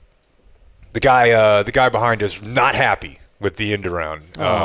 You might imagine that he pretty loudly exclaimed, "That's how he got hurt." That is how he got hurt. So I imagine as far as 4th downs are concerned, I think you already mentioned it, the 4th and 5. Disgusting. 3:20 in the 3rd. You're down 30-17. You're at your own 44, so it's not I'm giving them the ball at the 20. Right. And at that point of the game, you kind of you better get some points here. And Dak also deserves a ton of criticism. I know you brought it up for the end of the first half. Oh, my God. Because, dude. Wait, before you get to that reminds me of Community Mechanical. It did me too. That's our HVAC company.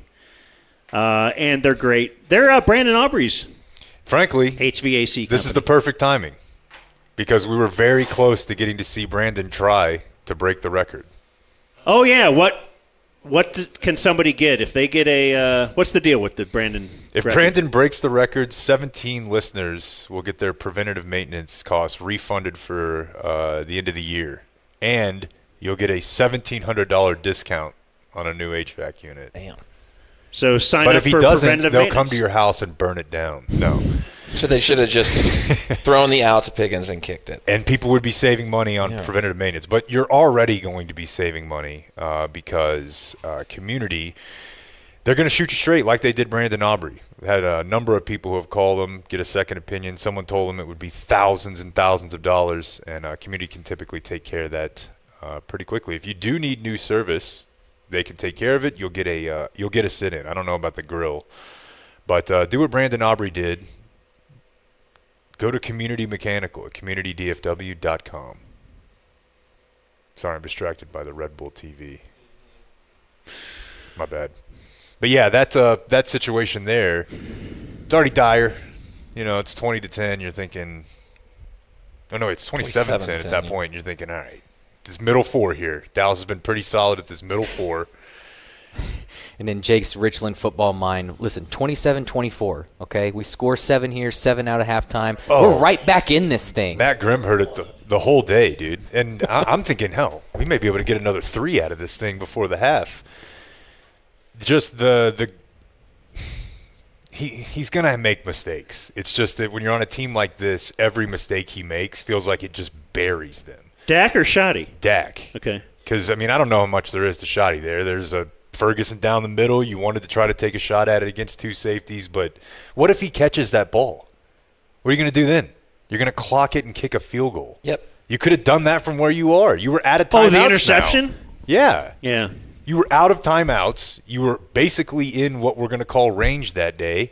You just pissed away the chance to make it a 2-possession game with a basic mental error. I like spiking there, too, instead of calling the timeout. You're right, yeah, because they had another down, so that was a little bit of a give up. I always like having that timeout in your back pocket in those situations. And then, so they, out of a timeout, that's the play they ran. That's the decision Dak made. and he looked at Pickens on the left side, and he was jammed up for a second, and he didn't wait for him to get free. He just said, no, I'm going to go deep down the middle where there's 2 safeties and a cornerback chasing him. And again, if it gets caught, they're running up there and clocking the ball for a field goal. It was just the math did not register at all at that point. Is that right before – where are we now in the game? Late. We keep jumping around. Late first half. Yeah, right before half. Late first half. Okay, because then late – Well, they came out and scored, but it took way too long. That's what I was telling you at the time. It was like they're running decent play after decent play. Dude, you're down 17 points. You can't take in the third 25% of the rest of the game to they score did end one up scoring, touchdown. so it's 27-10, right? The Cowboys would end up scoring, but on that drive with 11 minutes in the third, that's a point where Surtain is out at that point, and they had 2 straight Jaden Blue runs up the middle, and now you're at 3rd and 8. Boy, he got bailed out. Big time. On the fumble? How did Denver not get that? I thought they did, and I thought they might have challenged. What is it? I was surprised they didn't. Was it not 30-17 or whatever the score was? Yeah, maybe. I don't know. That's those are very tough to officiate. Yeah, it looked like Hoffman just went roid rage and said, "I'm going to give us a chance here." Right. It looked like if you were to slow that down, you'd say, "Okay, they have possession right there." But then in that thing. But anyway, I'm just pointing at the longer drive that they were setting up is let's run Blue up the middle too. I think they converted it next. The next play was You know what they did? Was a pass. They found Pickens without Surtain on the field. Oh, yeah. They went it was right Pickens. back to him. Yeah, because he then is doing peekaboo and he's stirring up some ramen or whatever he's doing. What is that? I believe What is he doing here? He's cooking crack cocaine. We're cooking up? Chef. We're a chef? Yeah. And then we're doing this. So none of that makes sense, right? Maybe he's protecting his eyes from the dope smell. I don't know. Okay. He's a fun player. He is fun. Watching that Steelers game last night, you're like, boy, they could really use a wide receiver. You watch the Cowboys, they could really use a pass rusher. Like, what are we doing here? Yeah. These off-season moves. But it was pretty much, I was still thinking in my head if they get the ball back, they could score 3 touchdowns in the fourth, but that game was over. That game was over early, but it was definitely over at half when they didn't score. Oh, we want before we take a break and play some Romo or something. Want to do some Romo today? What are we doing? We were having fun in the stands. The first drive, R.J. Harvey, and then R.J. Harvey ended up scoring 3 touchdowns. But we were just doing the R.J. Harvey. Not a lot of adversity. Not like his backfield mate. J.K. Dobbins. Yes. You may remember. You might notice him being able to really dodge left and right. Kind of like when he was a fetus. Yep. The J.K. Dobbins, Joel Klatt, R.J. Harvey. Abortion There's e-break. a guy, pretty much a red carpet right to the NFL. He's never a coat hanger, never Clorox, never nothing. Mom wanted him. He's not a miracle Every baby. time Mom and Dad tried to have a baby, then they had a baby. They kept it. But do you know about his partner? J.K. Dobbins? It's tough, too, because it's a running back, but every time he touched the ball, it would get quiet, and Dan would go, J.K. Dobbins. Do you know J.K. Dobbins? And then, look. He's almost not here. They'd have a roster of 52 players. They just keep a locker for the remains? No, that's horrible. Cowboys would have a much easier time today. Okay, maybe we can tease this for Wednesday, because I know we're not going to get to it today. What aren't we going to get to? I'm going to do it all today. So, the lady. Oh, the ref? We can't, but you have to at least the hot ref? Whet people's appetite a little bit for what we witnessed yesterday. Someone is dressed in full ref gear. Black pants, the hat with the things, and then the shirt, obviously. It's a lady. In your section? In our section. 5 rows in front of us. Okay. And every time there is a penalty, no way, she stands up. And she seems to know many of the, like, if it's an illegal man down, she does this. She does the hand on the head, and then she's like, first down. Or, like, when you see a flag, she just stands up and throws her hand up like this, the flag throw. And, yeah, every single penalty. And there was a lot of penalties. And she didn't seem to be a Broncos fan. She didn't seem to be a Cowboy fan. She's a fan of the refs. Because she wasn't being more overt if it was a penalty against the Cowboys. Like, she was happy no matter who got the penalty. Just judgment. Referees are doing a great job. And I know he kind of brushed by this at the beginning. I didn't track her down like Dan did, but yeah, I talked to her. She was hot. Yeah. Did you roll on it? Yeah. Yeah. Awesome. We're going to hear it Wednesday. Okay. Yeah. She got up to walk to the bathroom, and Dan's like, I'm going. And I was like, damn, creepy. This is just. Yeah, I was watching her waiting till she'd moved. Very creepy. Yeah, well, I was like, yeah, for the radio show. It wasn't show. as creepy as when I walked into the bathroom to confront her. I'm like, what? Gribble used to do it? I thought yeah, urinator. I thought this was an everybody bathroom. We're just doing bits. Colorado, I went man. into one of those in my woke. What was the vegetarian restaurant I went to? City. So I'm in there, walk in. There's two girls just standing there. Doing it?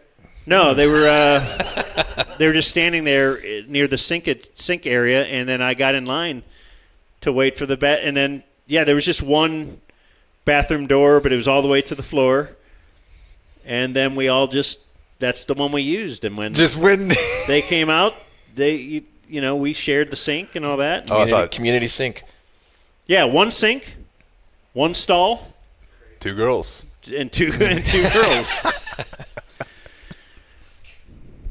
Well, what's next? I don't know. Romo? Okay. The Dumb Zone. I'm bananas about our 5-star installation package with a lifetime installation warranty. Rick Renner for Flooring Direct, slowing down traffic in a yellow jacket. Hey, no Chuck in the truck with his tailgate warranty. You know when he drives away?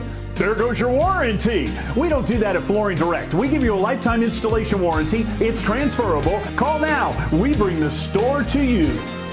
Our pros are the nicest. We've got the best prices at Flooring Direct.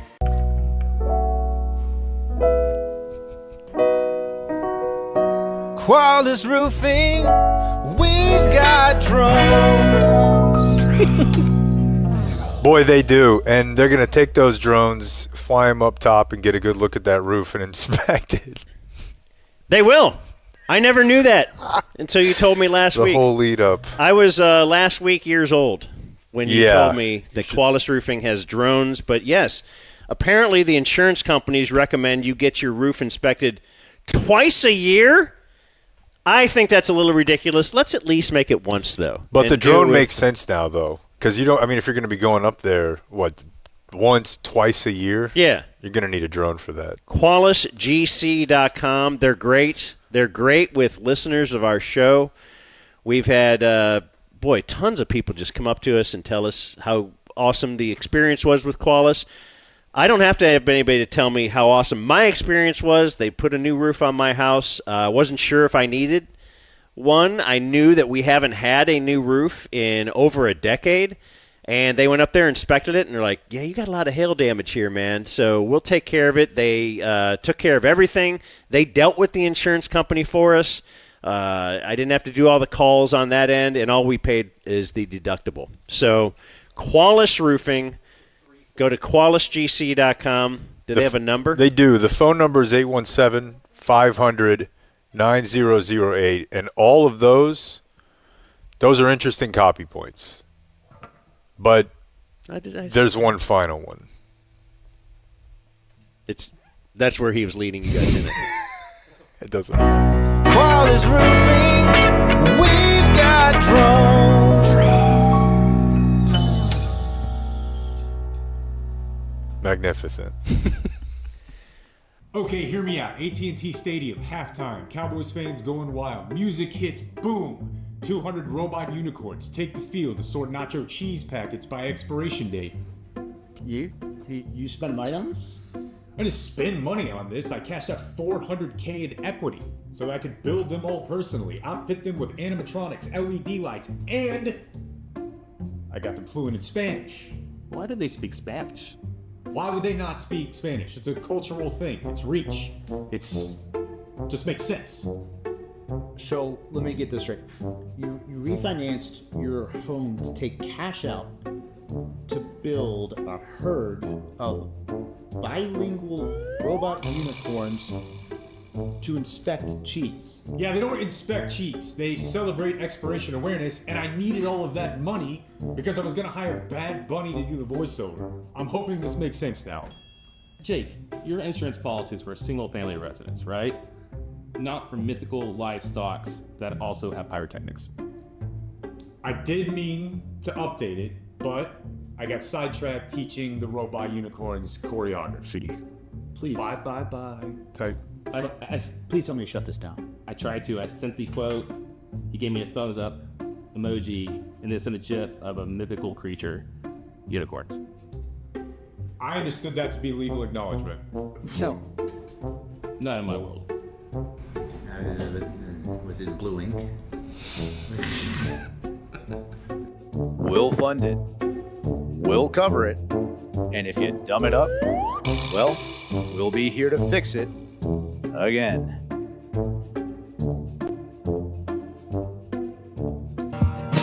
Trident Access Services, I had garage door bad. But after just one email wrote, could I call your dad? Had a brand new door put in just a single day. Trident Access Services, holy crap, hooray. Give up. Door was sad and sucky, flaccid at its best.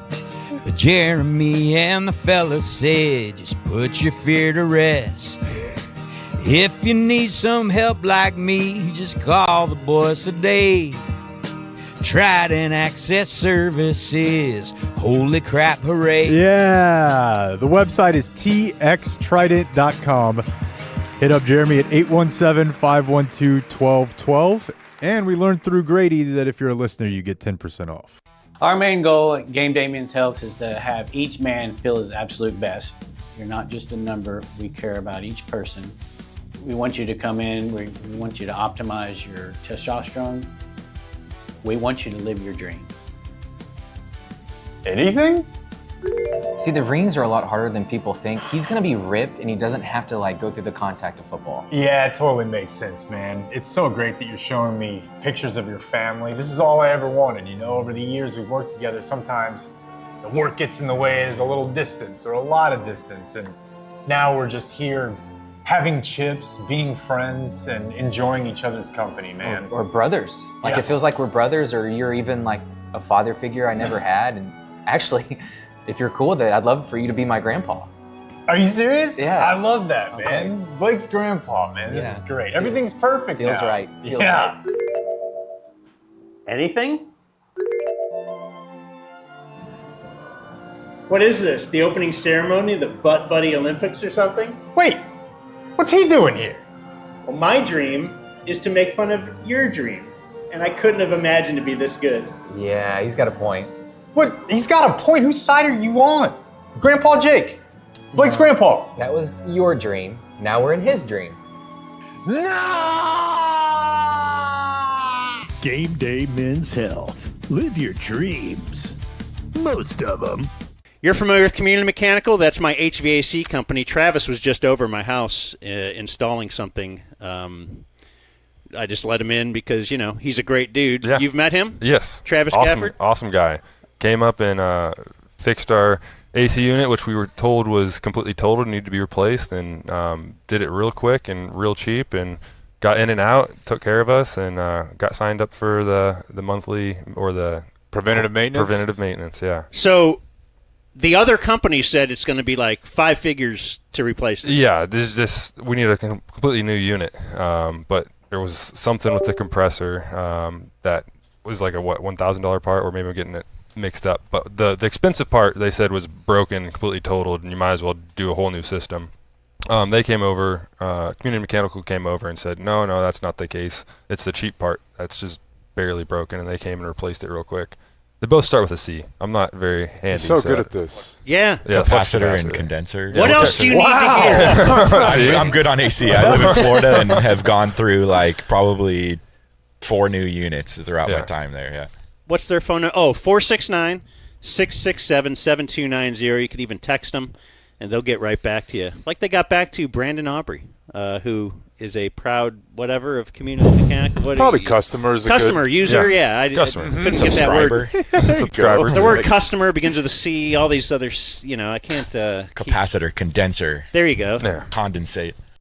In the dumb zone, in the dumb zone, in the zone, in the dumb zone, in the dumb zone, in the zone, in the dumb zone, in the dumb zone, in the zone, in the dumb zone, in the dumb zone, in the zone, in the dumb zone, in the dumb zone, in the zone, in the dumb zone, in the dumb zone, in the zone, in the dumb zone, in the dumb zone, in the zone, in the dumb zone, in the dumb zone, in the zone, in the dumb zone, in the dumb zone, in the dumb zone, in the zone, in the dumb zone, in the dumb zone, in the zone, in the dumb zone, in the dumb zone, in the zone, in the dumb zone, in the dumb zone, in the dumb zone, in the zone, in the dumb zone, in the dumb zone, in the zone, in the dumb zone.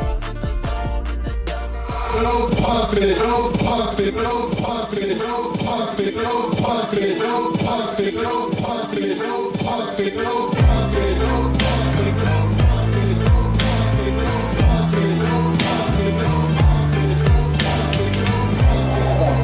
Puppet. No pumping. The puppet. You're the puppet. No pumping, no pumping.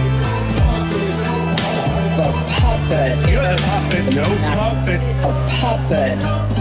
No pumping. A puppet. You're the puppet. The puppet. The puppet. No pumping, no pumping.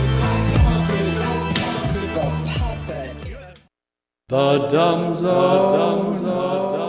211 yards rushing. What does this kid not do?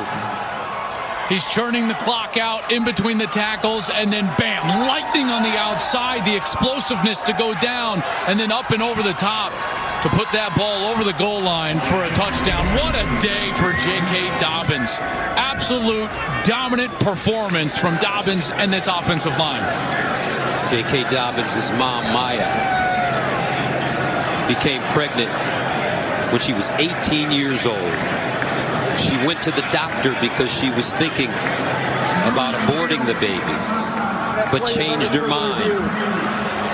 That baby turned out to be that young man, J.K. Dobbins, who she calls her miracle baby. Shifty. You're listening to The Dumb Zone. Elusive. Relentless. R.J. Harvey's mom went to the doctor. Sonogram. Just checked everything was okay. She wanted the baby. She got neonatal care. Yep. Took her vitamins. And you see him today. On the other hand. Yep. That's what we kept doing every time we touched the ball. J.K. Dobbins. We're here in Denver thanks to Quiero. Hey, get some Quiero. dip. Quiero. They have a song? They probably got a website come up and stuff. with one. YoQueroBrands.com. It's Anyway, great for tailgates. Great for tailgate. Oh, yeah, we were doing that yesterday. Get a little chips. Then what are you going to do? Just eat a chip? You're looking at like, what are we going to do with this thing? And then Jake's like, well, what if you do this? And he had the avocado guacamole dip. They use like real avocados, not that phony avocados that Yo Gusto. Doesn't Yo Quiero mean love and Gusto is just like? No. No? What's Gusto? Well, Quiero's want. I thought it's want in a loving way, though, because you could have... Am I wrong on this? Anybody know any Spanish? Yeah, didn't you go to Mexico or something? Yeah, that's what I'm telling you. Yo Quiero is like more of a really want. Like, holy, gotta have it almost. And like that female ref. But I just yesterday. I don't feel like it's with gusto at all, really. Like, well, gusto is like. I know. I'm just saying, Yo Quiero is way better than gusto. Dude, you're right. And You're the avocados. You're so right. So I'm looking at the copy. It says. What does it say? Real has avocados. Haas. I thought they just put it in the wrong order, like has real avocados. No. What's Haas? Your autocorrect took out the extra A. It's a type. of avocado. Oh, really? Yeah, it's not written in Hand scooped. It's not written in ribby. Real has avocados? No. What's it's- hand scoop It's mean? real Haas avocado. It's a type of avocado. Hey, what do you mean? What does hand scoop mean? Well, I thought you're going to correct me on everything I say. What's no preservatives mean? Always ripe and ready. Oh, ripe. Always ripe. I think it's ripe. Anyway, YoQuieroBrands.com. Thanks for sending us out here. I got some audio. We got some audio. We do. That's the first thing I did when I got home last night. I left too, like a bad fan. Listen, bro. I wouldn't have left if I were you. If my hometown team was there, man, We had I'd have been there. I'd still be there. We had to start the rewatch, and we had to start writing. So we had to bail. What was your exit strategy? It was easy. Dude, I just walked. I mean, I left with 5. Well, there was a lot of time left, actually. It was after Dak threw the pick when they were down 3 touchdowns. You just had enough. And I was like, there's just no point in just wasting time here. I had a car, so I got home. My goal was to not miss a Brandon record. And once we got that part at the end of the half, I'm like, all right, we're probably not going to get a Brandon record now. Yeah. Because you're not going to be going for something that long down 20. But so, yeah, it was an interesting experience watching Romo, knowing the game's outcome, and it was just me. I don't want to say he's bad. It's just whatever he's doing is super weird, man. He's not really calling the game. It sounds to me like he just takes like a fucking whippet and gets up there and is like, what are we doing? And any word he hears, he follows up on. Any little butterfly that flies by, he chases. It doesn't seem like he really prepares anymore. His voice sounds weird. He looks weird. I don't know. It's just He strange. looks kind of fakey. Yeah, something's going, Like he's got got pumped with something. Sure. Something going on. It's just a weird experience, but quite the ride. I give him that. Well, tell me if you want any of the first ones. I know you already played his concern for Patrick Surtain. This was weird, too. So they're coming out of break, I think, and they're just talking. It's Broncos throwback uniform day, too. You might be noticing for the Broncos, this is a throwback uniform day. They first, this is 1977 when they wore these. The first time they went to the Super Bowl was that year in 77. They played Dallas down in New Orleans, and the Cowboys won that one. But I know you grew up as a Bronco fan. I did. I love John Elway. Okay, first of all, I've never heard that. He grew up a Broncos fan. He lived in Wisconsin. I kind of always thought he was a Packers fan. Something He was like a vaguely Favre in the guy. recesses of my mind says Broncos, but I don't remember him ever enough to where Like, I hey, don't you're think going he's back a to Romo Denver. guy. You grew up a Broncos fan. I've never to heard your that in his point, playing. I've, if anything, always thought of Romo as a Favre guy. Yeah. Not like a Packers guy, but he's just Favre. He idolized Favre. Right. But now we're making this work. Shifting the narrative because we're in Denver. I did. I love John Elway. Always rooted for him. Yeah, let's back up. You're a Broncos fan. Now tell us all the things about the Broncos you knew. I did. I love John Elway. Always rooted for him. You know, it's funny because the Orange Crush, he just meant something. So it's really cool to see them wear those helmets today. Brings back a lot of memories. Such from the Orange Crush to the Orange Pass Rush. That was the worst part of the day. And you know what's even worse than the worst is he thought that was good. Mm-hmm. So so many right, memories. and some people, probably his young hot wife told him it was really good later that day. Probably under the big picture of Jim Nantz that's over his that he's fireplace. allowed to hang. But yeah, just so many memories. You know, Well, the Orange Crush, if I'm not mistaken, is referring to the mid-'70s Broncos defense. That's right, yeah. Not John Elway's about 10 80s, to 12 years off and wrong side of the 1990s ball. Teams, yeah. Yeah. So I don't think that's at all. So that's, hey, you're a Broncos fan, right? Yeah, you know, all the things, the players. They're following up then on the Elway stuff. Yeah, Elway was definitely a boyhood idol. I know you've talked about it so many times. So many times. What is it? And also, it's so weird to have another guy saying that about you. But again, we followed his career. Every single game that Romo played in, we've seen. I've never heard this. We've heard interviews with him. Yes, Favre for sure. Yeah. 1,000 farts. Never heard him mention Elway You won't ever. shut up about John Elway. Okay, now, so let's follow up on the John Elway. Okay, I threw you this softball. Let's nail it. Definitely a boyhood idol. I know you've talked about it so many times. My sons, you love your hometown team, right? They love the Cowboys, but they love their players so much. It's like you got Mahomes, Allen, all the best ones out there. They love all these guys, and that was Elway for me. 2nd and 2 for Dallas. That's what I'm saying. That makes no He's sense. not talking about anything. How confusing. No, He's and not talking about sometimes anything. this happen. You're like, oh man, Pat Summerall. I mean, he's 80. Right. Romo's like 40. I don't know how. Romo's not right. Yeah. This is not a time when you should say he's losing his faculties, but that's the way he sounds. It's just like he's not paying attention, not really following the conversation. But what the saving grace with all this is the great chemistry that Jim Nantz and Tony Romo have.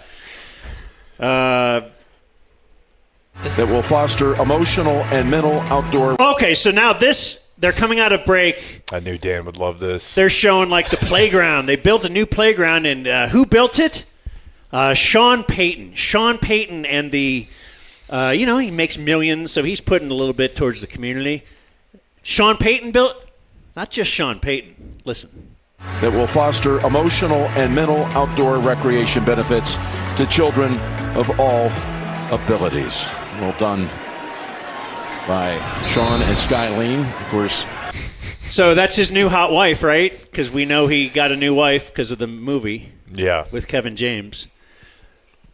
So Nance loves the wife, doesn't Nance he? loves to know everyone's wife's name. Oh, my God. And especially the young hot wife's names. And we have to make sure that Sean Payton didn't just do this. It was, what's her name? By Sean and Skylene. Of course, Payton with all those ties to the Dallas Cowboys, working for the legendary Bill Parcells. And he was there, helped bring you to Dallas. That he did. Eastern Illinois alum. Ready! Harvard of the Midwest. So what did he say, the Harvard of the Midwest? Yeah. Okay, hold on. Harvard of the Midwest. 1st and 10. You prove it every week. Well played. Well played. I'm sorry, pal. That's well played. I couldn't resist. We got an NFL update. Adam Shine, what do you have? Damn. Wow. What am I listening to? Come Town? These boys are just riffing back and forth. It's a bit Norm. Just kidding, pal. Just pal. Couldn't resist. And then Romo, well played. Oh, brilliant. Whoever could put that masterful, right there. So you heard him throw it to the game break or whatever. I had a note on that. Let me see here. They had a really weird game break. First of all, the guy doing the game break. It's not James Brown. Williams with a 2-yard run. We got an update. Adam Shine, what do you have? Yeah, but Tony, how about this touchdown from Jonathan Taylor? Right? I thought he was, when I first heard him, I thought he was parachuting. He's like, he's falling into the shot. Okay, but what we're doing, I don't know who he is either. No, I've never heard this guy. So it's a Jonathan Taylor long run. Yeah, but Tony, how about this touchdown from Jonathan Taylor? 80 yards to the house. Second rushing touchdown of the game, 12th on the season. Offensive Player of the Year, MVP. Back to you. So first of all, this guy now, he's going to be throwing out his opinions with this. Just do the highlight, bitch. But the opinions won't stop. Pretty pathetic effort in that secondary, trying to bring down Taylor. He is great, but, man, that lacked a lot of effort, it looked like to me. Here's Prescott. Oh, wow. Over Okay. Pickens. Go back and watch it. Yeah, it was weird. I did not feel like, I didn't watch that and go, wow, that defense just gave up. It looked like anyone who got near him. It was a highlight for that reason. Tried really he was hard bouncing to people off of him. Tried to tackle him. But Nance is not happy with Pretty the commitment. pathetic. Nance had Titans plus 8.5 or something. That's probably right. Yeah. He's not even calling the game, just drops in, and he's like, this is dog shit. More confusing Romo stuff. So they had, well, you'll hear it, but I'll try to explain what the graphic looks like. You know, one thing about Dak, just to put a footnote on this, This is an interesting one the crew came up with. Consecutive starting quarterback tenures of at least 10 seasons. The last 3 cases include you and Dak. This is incredible. So what they show is it says Brett Favre and Aaron Rodgers. They each played 10 consecutive years as starter, and one followed the other. What a bonus. What was the next one? Well, we were thinking about it yesterday. It wasn't the next one, but it was the last one they showed was Joe Montana, Steve Young. Okay? And then also in that mix, it says Dak and Romo. Now, if you are just the cynical guy like me, you might say, well, you know, those other two, Super Bowl, Super Bowl, Super Bowl, Super Bowl, like those are some big things. The Dak and Romo are certainly the poor man's version of that. And Romo, kind of realizing that, wants to be self-deprecating. He's going to use the telestrator to, like, circle them. This is incredible. I mean, you've got the best of the best. And the only ones who top these 4 are right. Oh, wait, sorry. I think Dak has done an incredible job and proud of what he's done. They just need to get over that hump in the playoffs, right? And that's where the other guys had done that. And obviously, it's the only thing I regret is not bringing a championship in the Super Bowl to Dallas. What about an NFC Championship game appearance? All right. Not even bring a championship. We're not even saying win the NFC Championship game. We're just saying, like, go to the game. Like a Week 2 playoff game. Yeah. Do you regret that as well? Yeah, I think that's implicit in what he's saying there. Oh. I think that's wrapped up in it. Okay. Like Joe Montana probably went to like 8 of them. We got it. Now I'm living through it. They're looking back at that game. Of course, the Peyton Manning game where Peyton threw for like 400 yards and scored 5 touchdowns, and Romo threw for 500 yards. What they didn't mention in here is like the late interception that Romo threw. He got stepped on. But it's never happened to any other quarterback ever. I thought Romo was just very confusing when talking about this game. And Tony, you threw for a team record 506 and 5 touchdown passes, and what was the 7th highest scoring game of all time? Dallas. Well, when I watch second timeout. Get the ref out. When I watch this team, Producer Blake, there are some merits to that season because our defense wasn't playing as well as other seasons, and so all of a sudden you sit here and you watch, and the offense sometimes has to carry it. And this is one of those seasons where you're going to have to carry it and win the game on offense. And so that's a type of game that obviously you don't think you're going to lose and score 48. But Peyton and that team set records, right? He set the record that year for quarterback touchdowns. So it was a great year. What? Okay, 3rd and 8 coming up. Okay. God bless. Even Nance is like, Jesus, you put that one in the trees. What are you doing? What are we saying? Nothing. I mean, obviously he's kind of trying to say that was a bad defensive team and you had to win on offense, but if you didn't live it, would you have any idea what he was doing? Rarely is Nance so unsupportive. So dismissive. Okay, I got it feels like me at the end of the news. Couple more or so. Like, is that it? This is like Romo just wants to know, or sometimes he thinks he just has to say something, right? Yeah.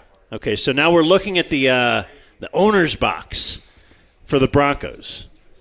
And part of that ownership group, by the way, includes Condoleezza Rice, former Secretary of State. Pause it here. Can Romo already, dude? Like, Nance he loves Condoleezza Rice because it makes him feel like he has a black friend who's not a player. She plays golf. She's a Republican. Right. You know what I mean? Like He's like, this is made for me in a lab. So any chance he can talk up Condi, he's going to. Wonder what Romo could add to this. Yeah, right. Former Secretary of State. He's thinking. She's incredible. Yeah. We'll just yeah. Well, let's follow up on why she's incredible. All right. She's incredible. I know you know her. Yeah, grew up in Birmingham, Alabama, is a huge Cleveland Browns fan. She loved the NFL since her teen years, and now she's a part of this ownership group in Denver. Okay, great. Fantastic. Yeah. That's awesome. Grew up a Browns fan and loved the NFL. No talk of the surge or any operational. There she is. I love, too, the way, like, Nance can't say anything without making it sound creepy like that. When she was just a young girl, she dreamed of being in the NFL owner's suite one day. I have one thing from that exact same period of the game that I have to play for you. This is Romo chasing a rabbit. I mean, it's one of those things, like, you kind of feel like about Derrick Henry when he's down there. Just give it to him because Javante's been money. Okay, so that's the phrase that pays. They're on the 1 yard line. It's like, why go away from Javante? He's been great. He's been money. Because Javante's been money this year. Let's see if they go to him. Money. There's the money. There's Williams, and he's in for the touchdown. Butterfly. Yeah, like He just it didn't fit at all. He just decided to sing. Let's see if they go to him. Money. There's the money. It's weird, man. It's just weird. He's off the gas. Do you want to end? Because I have one that's an ender. You want to play a couple? Ooh. From the first I like this one. 10 we got there? I like this one. Also kind of a butterfly.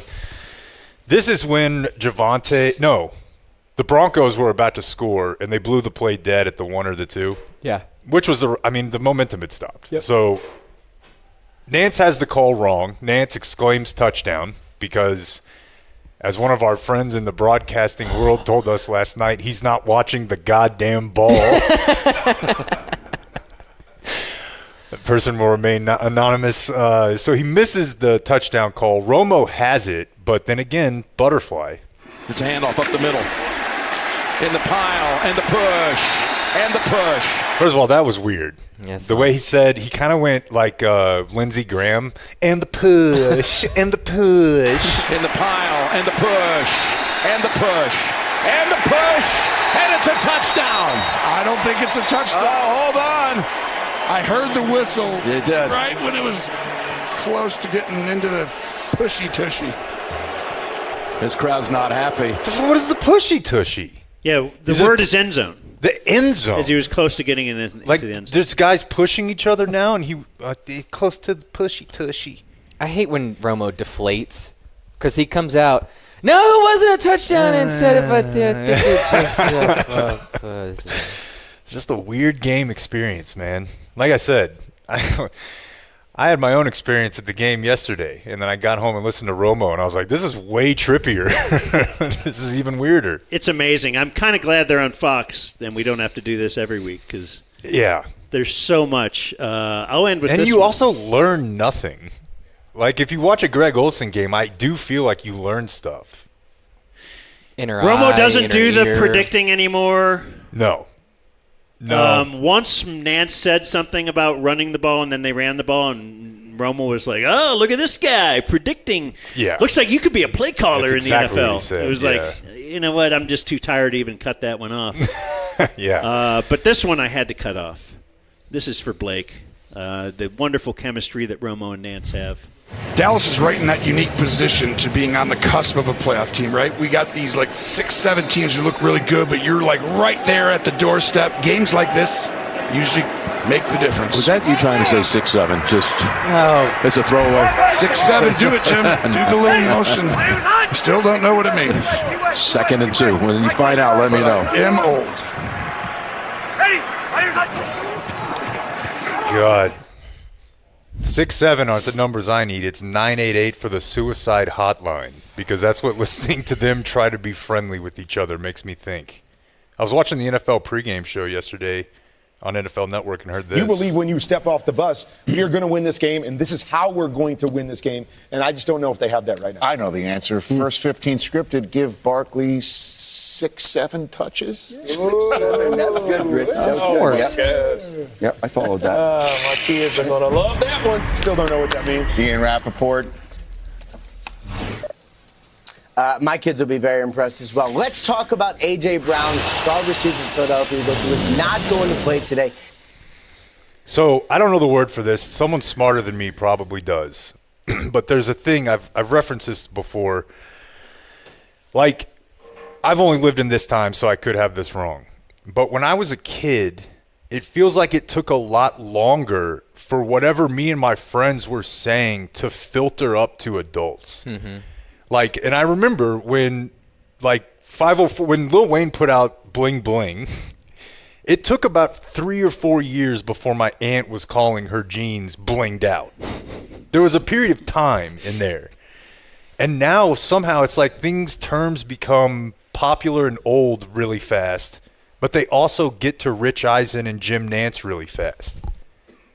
Like, I don't feel like when I was 14 or 15, my parents knew the shit I was saying, or like they didn't care, you know, unless it ended up on Oprah, and then they were like, "Are rainbow parties real?"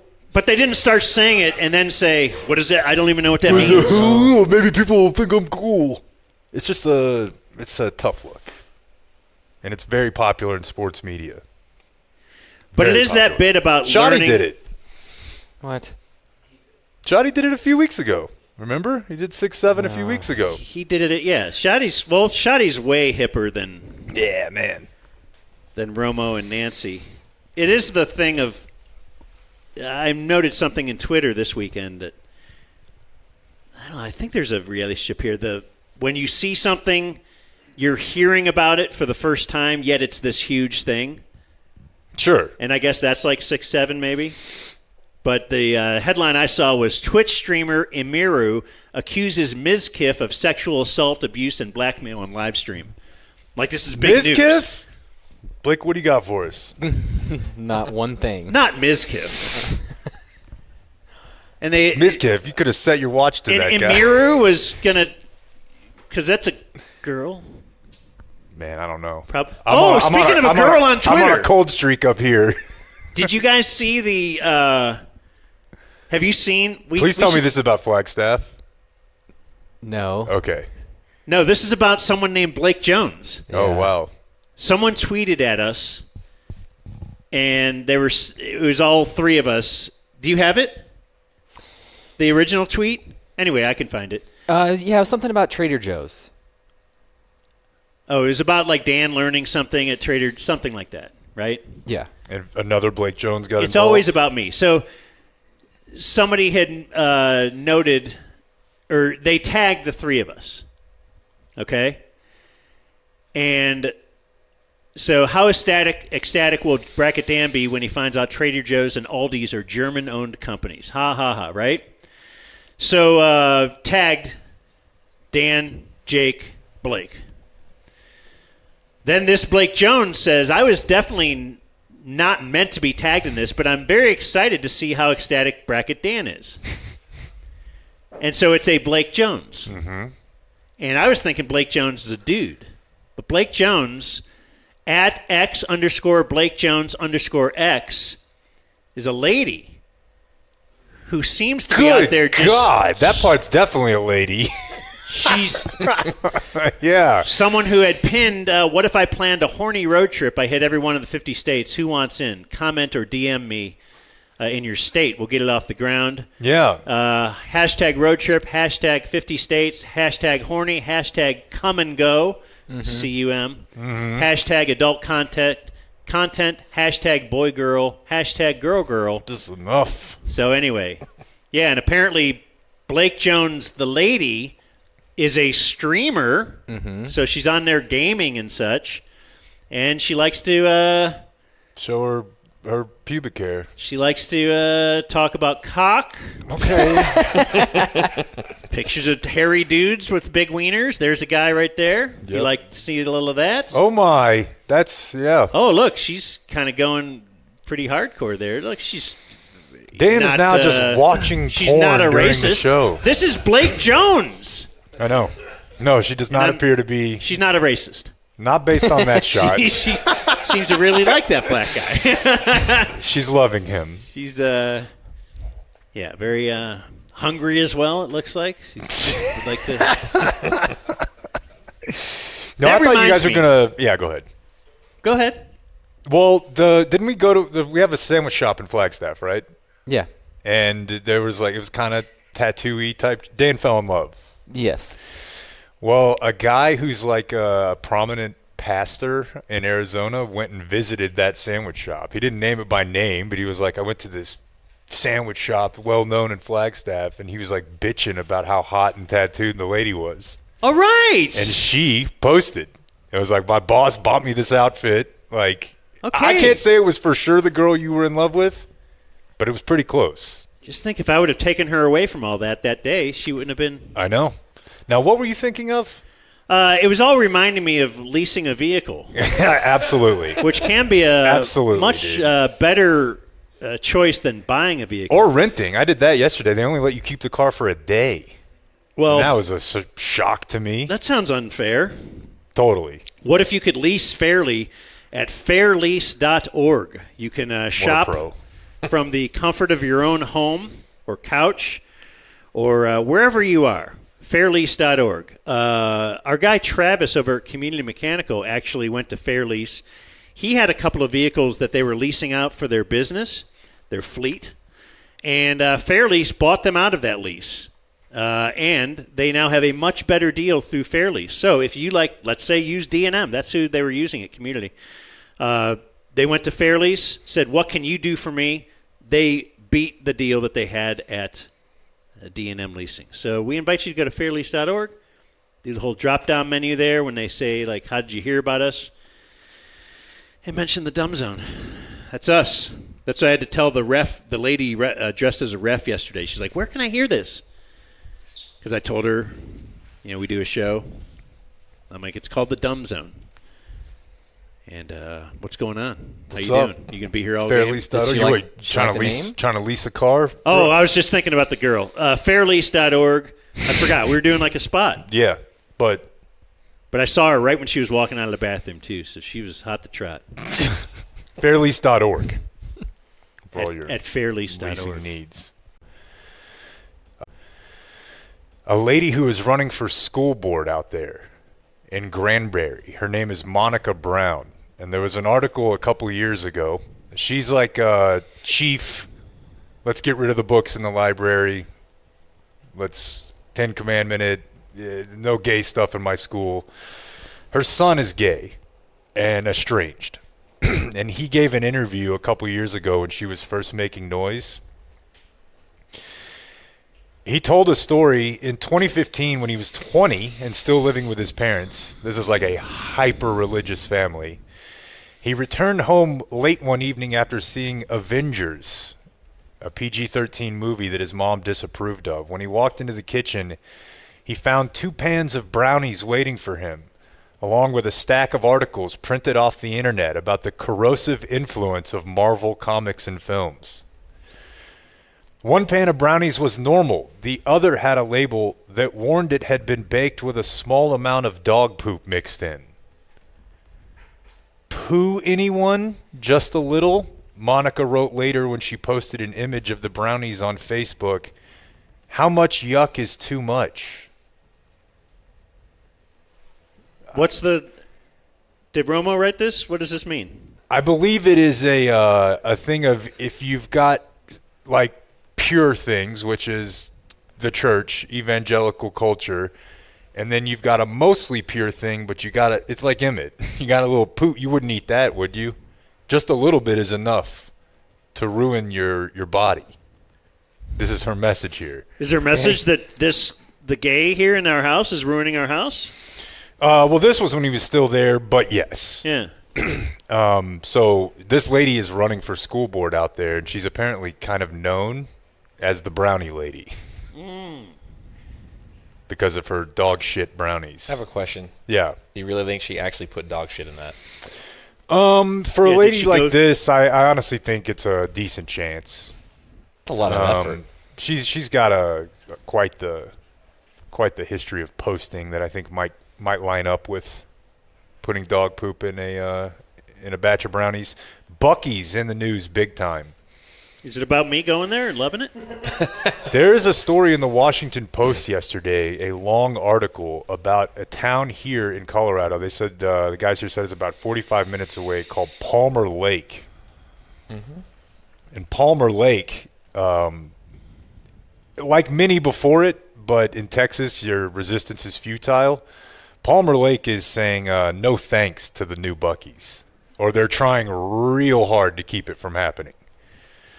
Because if you drive where there's any Buc-ee's in Texas, especially out of the major cities, you will see everything around it is closed. All of the gas stations around it have closed. If there happened to be another truck stop, a lot of those little like smokehouse type places where you can go in and get jerky and fudge, that Buc-ee's, those are closed. So it's like a Walmart. Yeah. And so it's great. We love them. It's bringing some jobs, but it's going to kill everything else around it. But this has legitimately split this town. Like, they recalled their two leaders, like the mayor and the city manager. They've had two like 50-50 votes. The governor's involved. What are you worried about, Blake? First, what he's doing, and then second, what's on his shoulder. What is it? It looks like a white, kind of thick substance. How'd you get it up there? The bug? Oh, I guess it does fly further up here. That's really gross. Looks like a little dust. What if you guys focus on like doing a show? I was, but then my producer's over here giving me panic eyes, and I wasn't sure, you know? Like I'm trying to hook up a external charger to my phone to not lose battery, and you got to make a big thing out of it. Yeah, What's wrong Blake. with you? Do you do this with Burline too? Yeah, but my Burline's on. Hey, what are you doing, Steve? But my How was guy Burline ignores what last I'm night? doing and continues on with the call. He doesn't just stop. What's Blake doing over there? So in Palmer Lake, Buc-ee's being rebuffed. In Ennis, a man suspected of shooting 3 people. Lions. Graham Harrell, right? Mm-hmm. Yeah, maybe. There you go. You And know. Sam. And Sam. Killed 3 people and then crashed into a Buc-ee's in Ennis. That's another reason you don't want a Buc-ee's. People are killing people around them. Injured a pedestrian and then shot himself. I shouldn't laugh. Dead? But yeah. It does make you think, though, like, obviously they've got to repair the store, but they'll be up and running pretty quick. Like, I would bet within a few days, like, where a guy wrecked his vehicle, blew his brains out next to the Beaver fudge nuggets. next to the banana pudding, they'll just be slinging that shit in 3 or 4 days. Back to happy times. Think there's ever been a killing at our Airbnb? Definitely like a sacrifice for sure. Doesn't it feel like it? Yeah, for sure. At least an overdose. That basement. Something's been going on there. They got all you want, buddy. Towels. We got basements here, right? Blankets. Oh, yeah. He's Just got all- one. Yeah, I do He have got a- one. do have a He said basement. that was like It's heaven. Something to search for when you're getting a house. What do you do down there? Just laundry and stuff? Or do you have like a laundry? whole- It's a music room. There's a bedroom down there. That's where I watch on Saturdays and Sundays, where I can kind of have a man cave and Nice. carpet, 70s carpet. Basements are great, man. That's. If you grew up in Texas, you just don't understand. I know. I used to get so jealous watching That 70s Show. Like, that just looked like the perfect hangout. And you make fun of me for watching Stranger Things because I like them all and riding their bikes. Well, I was 12 when I was watching that show. And like, ooh, tough day for OU Fitz. As all day, Adrian Peterson was arrested in Houston last night. I guess you can guess if you want. Beating that kid. His kid's now like 20. No. Stealing money from charity again? No, he did that one earlier. You have to add the note that he was paying for orgies with his charity. That's what's happening at our house, See, I'm by the way. setting you up to do that. Yeah. You think there's some orgies going on at our house? No doubt. Well, that's what the guy said. Yeah. All those people in there, they got to be going for it. No, DUI and unlawful possession of a firearm. Which, like, actually help What me does with that this. mean? If you have the gun legally, but then you become hammered, aren't you now unlawfully carrying the weapon? Like, it feels like a real catch-22 there. You know- Speaking of alcohol. Mm-hmm. So Jake went to the store Sunday morning. Oh, yeah. Fuck this. I forgot about this. But he's early morning guy, He's up and grinding. I wanted chips Just for our ask him. tailgate. Shut up. You bring it up every time. Leave me alone. Here he is. Look who's up early working. No. Anyway, you want to tell him? Yeah, so it was 7:20, 7:30, and Denver time. Yeah. Okay. Yeah, chips, whatever else we needed. And I was going to take a 6-pack of non-alcoholic beer to the tailgate, and it's all self-checkout. So I got up there and scanned it, which I'd seen before at home, that they have to come do the, enter the number even though it's NA. Mm-hmm. And he was like, oh, I can't sell you that. And I was like, no, what? And he's like, yeah, I can't sell any liquor before 8 o'clock on Sunday. Not. I was like, yeah, but it's not, though. and I know that you know it's not. And he's like, I can't sell it. And he just took it from me. He's like, you can come back at 8. And to Dan's point, we went to brunch or whatever the day before, and I really wanted to get like a fruity drink, like a good juice-infused drink, but it's just $12 because you just have to pay booze prices for a non-alcoholic drink. Why wouldn't you just get an orange juice? Well, because, you might want like the other stuff in it. Mint. Spice. What did I get carded for at the stadium? My point is just Dan was like, they want you to get the full experience of drinking, which means you have to pay a lot and you can't buy it at certain times. They just want you to really get the full bit. Yeah. It sucked. He had to take the beer from you? Yeah, I was It's like, illogical. okay. I was like, I'm not coming back. It was non-alcoholic beer, and they wouldn't let him buy it. Oh, and they said you could emasculating. come back in 20 It minutes. was super emasculating. It's Bring already back my NA. Are there fragments of alcohol in that, like point? Yeah, but there's that in 05 like or there's something? that in like mouthwash. Yeah, I know. So I don't know. We had a performative bit It was at the frustrating. stadium. I went in the line to get pizza, and the lady carded me. Oh yeah. And said, I was like, she's like, I need to see your ID. I go, why? I'm not getting alcohol. Yeah, but they sell alcohol in this line, so I have to make sure. What? She looked like she was about 80.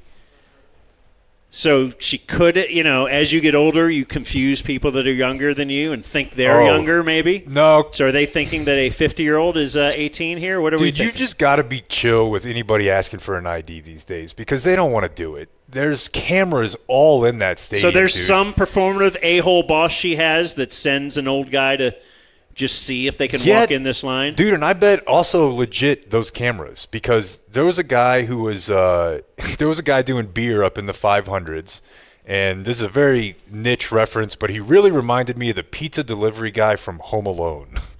He was just really kind of like there. He was like, anybody want beer? The guys in front of us are like 70. Gray hair, long gray hair, beards, and he's like, I'm going to showing us tackling techniques. Yeah. And he's like, then the guy who's selling the beer is probably 50. He's beaten. And he's like, I got to see your ID. And the guy's like, you got to be kidding me. I look 21? Right. The guy's like, dude, it's my boss. Can you Right. just fucking do it? And they just kept hamming it up. Oh, thanks, buddy. Thanks. Like, I bet that's what he wanted to be doing. Anyways, Adrian Peterson's life is a mess. Take him in the death pool if you can. Damn. That seems quite a leap. He gets arrested like every other year. He was arrested back in April after a Vikings draft party for drunk driving. Who's sunken lower, him or Vince Young? Vince is on the way back up. Yeah, we saw him the other day. He looks good. He at least can show up to the Cotton Bowl and get a check. On time? For a while, he wasn't doing that. Just showing up on time? He was there while the event we hung was- out with him for a while. We talked with him for quite a bit.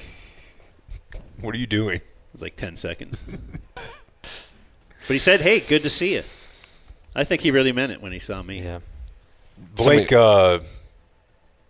did we go off the air Friday before the Salina coach got placed on leave? Yeah.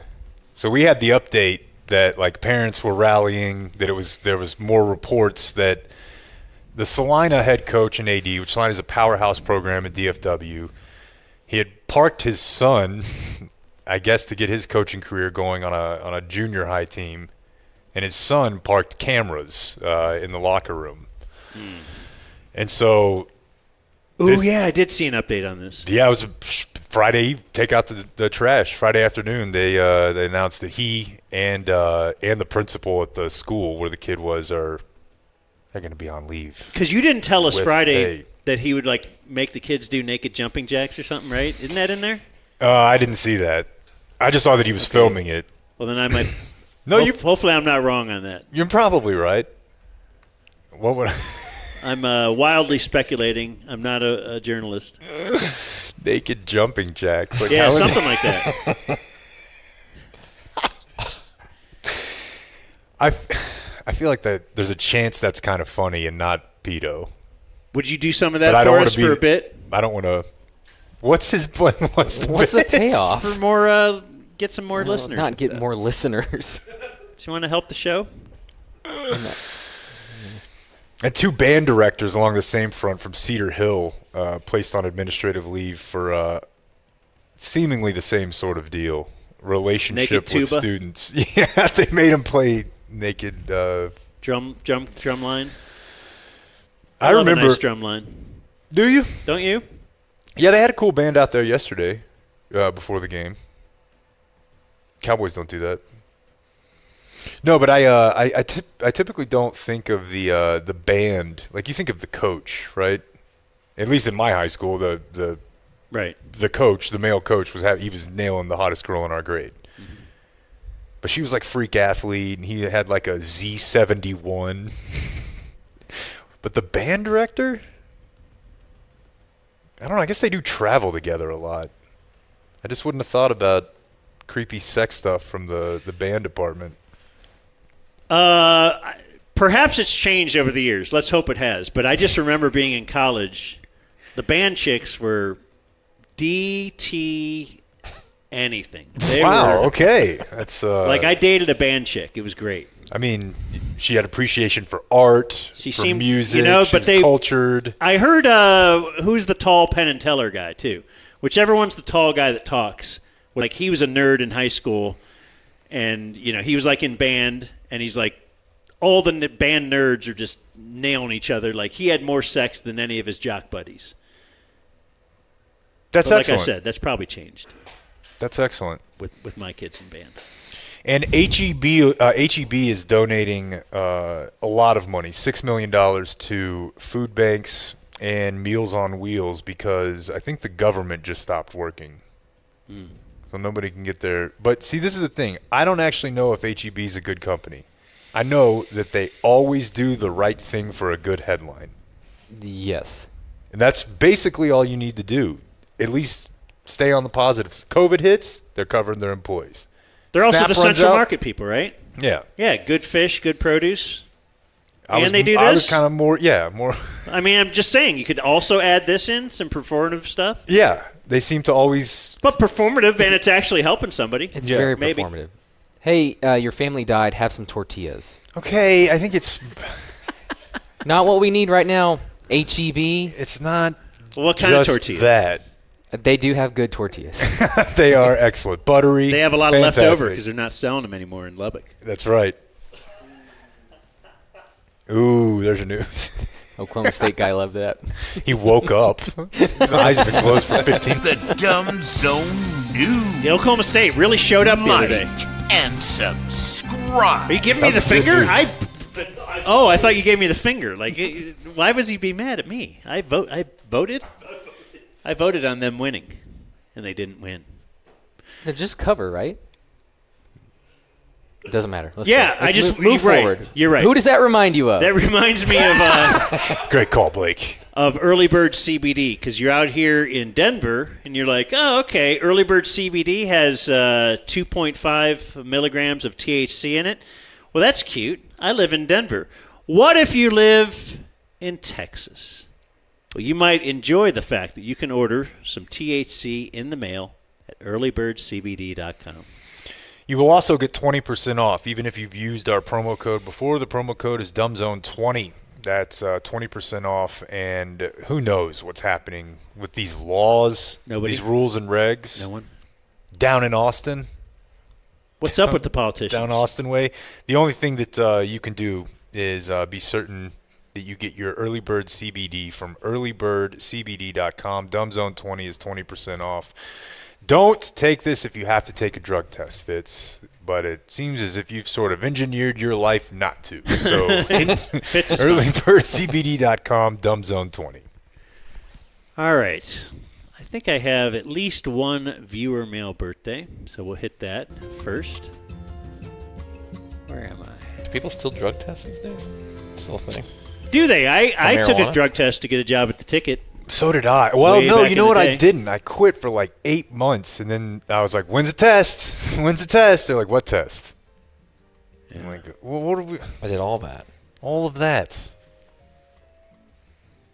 And what do you think about Brian Kelly? That's a fun one, huh? Well, we yeah, do that. Make sure we do that Wednesday. All those media people down there that he yelled at, probably pretty happy about it. Oh, think about that. Think about that. All the little snide comments he's made. $53 million, Dan. I'll be moving to Bristol, Connecticut. We are vamping. All right. Hey, Dan. Hello. I hope your trip to Denver is going well. It is my birthday. Is it too late for you to mention it during your Monday show? Do I need to email you? If so, what email? This was texted to me because he's been over to the Den for a watching party. I'll be 54 years old. Brian Whitburn. Okay. He's a good dude. He's been over to the Den. B-Dub is what we now call him. Monday birthday. All right. That sucks. Why? I don't know. You get the whole birthday week. Nobody's giving that to you, especially on Halloween week. Ooh, it is Halloween week. Ooh, we should mention we're doing a Halloween show at Cane Rosso. We should mention that. This week. I have a video in there, too, Clayton, of some people on scooters. Yeah, Friday, what location? You guys want to Carrollton. Carrollton location. Friday will be a costume party. I've already ordered most of my stuff. Blake, I'm sure you're on yours. I've had mine for a while. It's the Give Up. It's the Argyle Eagles defensive coordinator. You should go as the Salina junior high coach. So this is just me trying to park the other night. I'll be the coach, and you be one of my guys doing jumping jacks. Just for the viewers, for people watching on YouTube. With IXL, not only does Charlie get... That's why... Yeah. It's fine. All right. So this is just me trying to find a parking spot. It did occur to me it's Halloween, but this is just two people in costume on a scooter. Oh, you're behind them. I thought this was like no, it's me. Terrence Williams video or something. No, it's just if you're just out in the neighborhood, there's just people dressed up like whatever. Which is cool. Double scootering. No, I love it. When I went to my woke vegan restaurant the other day, everybody was all dressed up and shit. Furries? I don't know. One guy was Little Sebastian. I thought that was kind of funny and obscure. See? Others enjoyed that. Let's do this now. Let's call this Today in History. Trident Garage Doors presents On This Day Give them a little love. in History. Them along with Quiero. That's who's... Get you some dip. Bringing us this. Get that dip. Grease up the garage doors with it. You'll probably ruin your garage door, and then you can have Trident out to fix it. Today in history, October 27th, 1906, the forward pass legalized. The first authenticated pass completion in a professional game. What happened? I guess I need to go. I need my football history lesson. We're like, all right, we can do it. Yeah, they probably waited for a few games. They just weren't sure what they were doing. Yeah. But then 50 years. Well, yeah, because anytime someone tried to do it, the other team would just say, pussies. Yeah, that's true, too. On this day in 2002 is the day that Emmitt Smith became the NFL's all-time leading rusher. I was there. Oh, yeah? I was on the field, chasing him around after the game. That was quite the memory. What were you doing? Shooting for... Camera guy? Yeah, probably working with Rick Renner. He went into that game needing 93 yards. Did not know that. And ended up getting it in the fourth quarter. Fall down moment. On this day in 2013 is the day The Lions beat the Cowboys 31-30, and Calvin Johnson had how many yards receiving?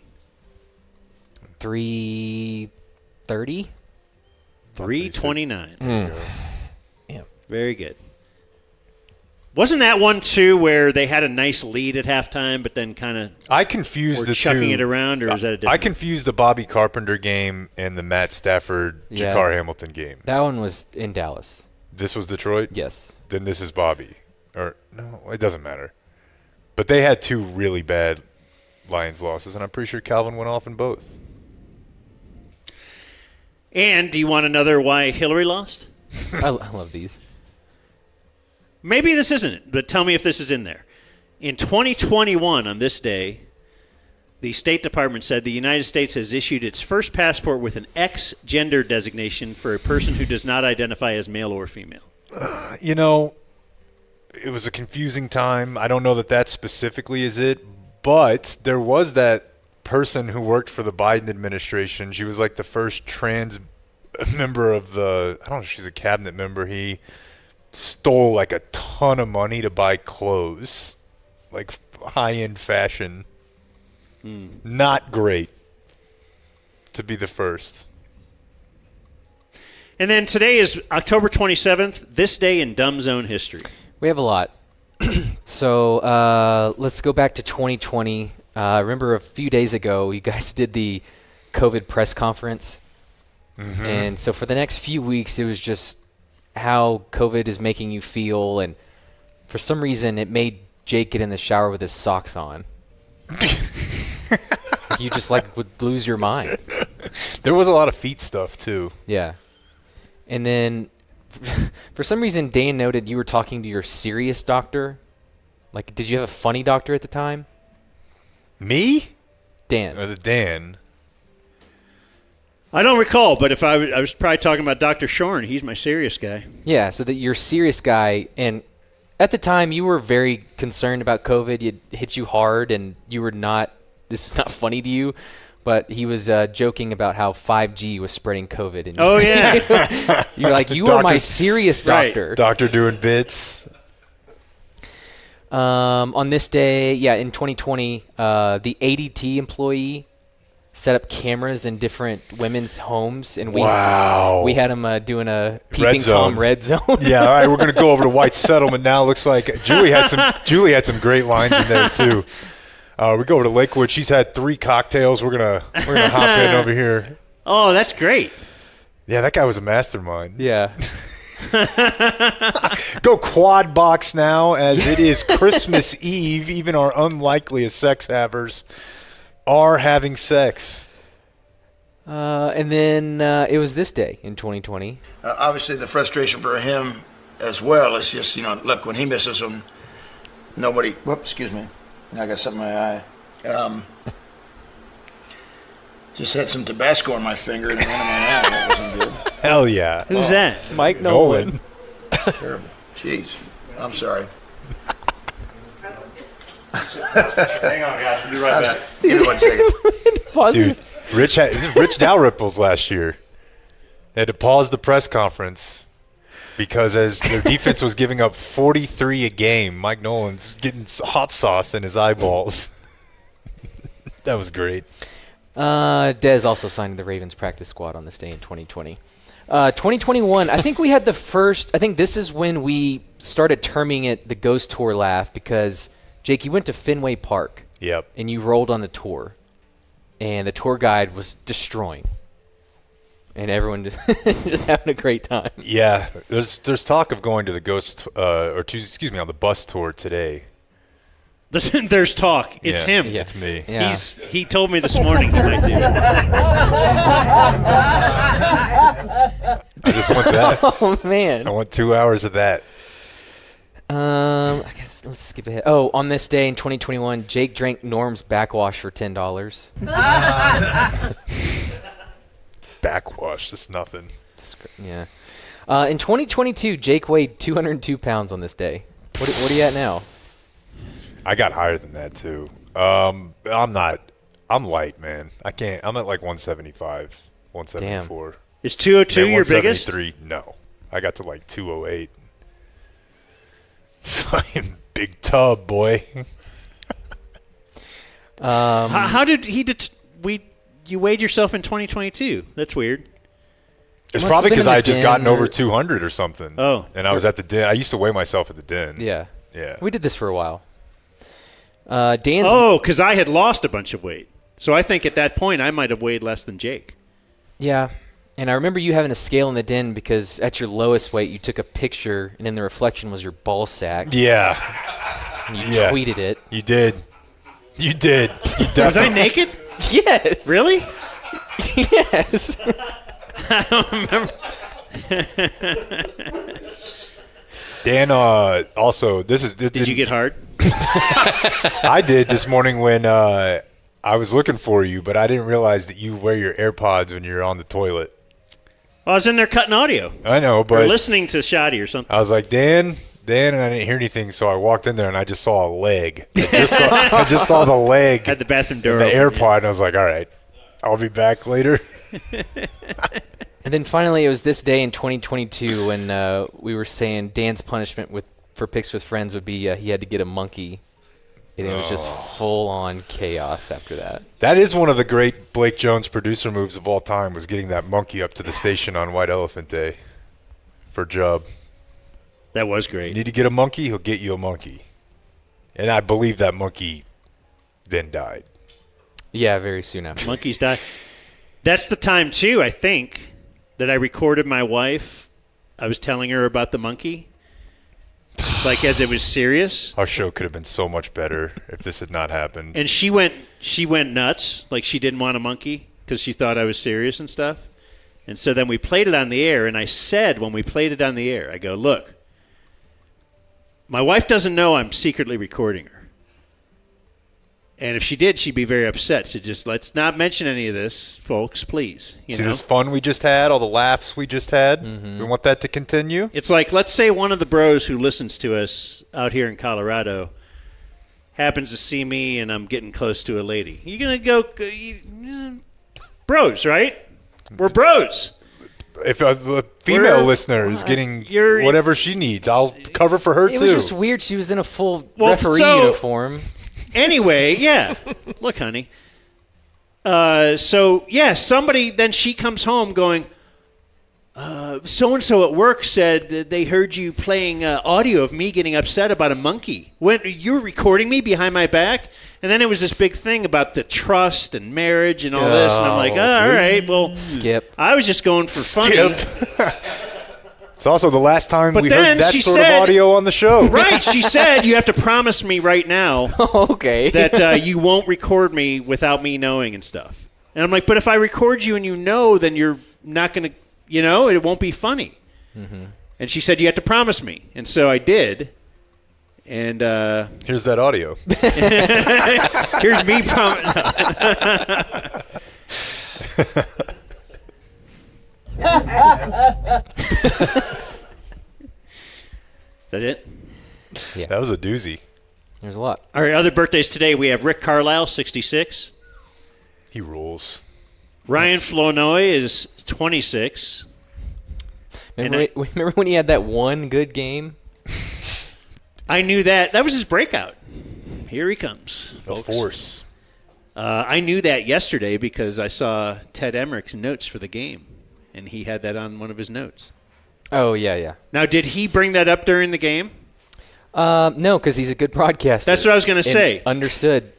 Like, when you are broadcasting, you don't have to bring up every note that you write down. And you would think, certainly Ted Emmerich knows that because of his years in the game. How about Jim Nantz?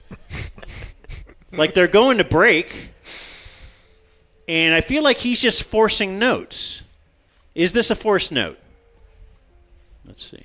Speaking of Javonte, he wears a number that is legendary in Dallas. Tony Dorsett's. He met Tony for the first time last week. Said he'd make him proud, and he has here in the end zone for a Cowboy touchdown. Yeah, that's... I don't think that fit. Nope. But he had just scored a touchdown, so I got to get this note in. What if I have a note about R.J. Harvey that's not anything about his mom wanting to kill him? And the Broncos Longest rush versus the Cowboys this year belongs to R.J. Harvey. His quarterback, Bo Nix, told us this week he could be a superstar one day. We just saw flashes of it. That's not even interesting. No. He could Like, be. why would you even keep – yes, you're what does Bo Nix fucking know? Yeah. He's second-year quarterback. How about let's just wait? Also, did you guys know that they're way high up there? Super high elevation. So if we could just roll that. Are all the tunes indicating? Again and again. What was that one? That's U2, is it not? That's in the stadium all day. It's like, you already forced this shit on my iPod 15 years ago. Let it go. No, I'm not going to let it go. It was free. I'm not going to. Okay, if somebody comes up and shoots you in the face and then they're like, I did that for free, that's not an excuse. It's assault. Peerless Price is $49. Damn, dude. I definitely bought stock after his years at Tennessee. National champion, right? Was he? Did you know he was a Cowboy? Oh, fuck, that's what I'm saying. Okay. When he became a hell yeah, 7-game dude. Cowboy. Yeah. Did not know that. Parcells. I'm pretty sure, no? Lonzo Ball is 28. Andrew Bynum is 38. That is a tough career. Lou Williams is 39.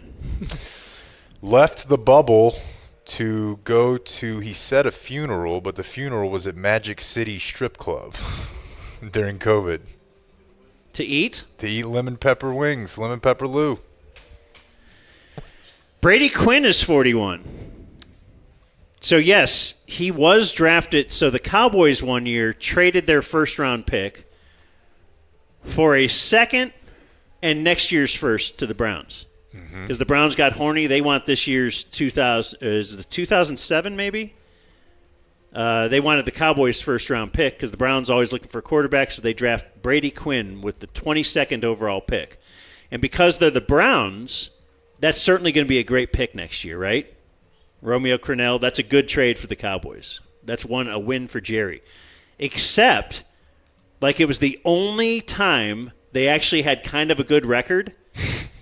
So they go 10-6 that year. Ooh, and the Cowboys get the 22nd pick the next year, which turned into Felix Jones. Damn. Brady Quinn is he's not quite Matt Leinart, but he's a guy that now when I look at him, like, wait, that's not the one who beat the guy up, right? Like, they're both in the mix of being Mark Sanchez to me on first glance. Like, oh, didn't you tell me Mark Sanchez was back out yesterday? Did you see back on Twitter? Mark Sanchez? A former teammate died. Nick Mangold. Oh. Do you? Yeah, we were. So Nick Mangold, legendary offensive lineman for the Jets, he had an organ fail. I believe it was it a kidney? So he put out the call maybe 2 weeks ago, like, hey, I have no family left.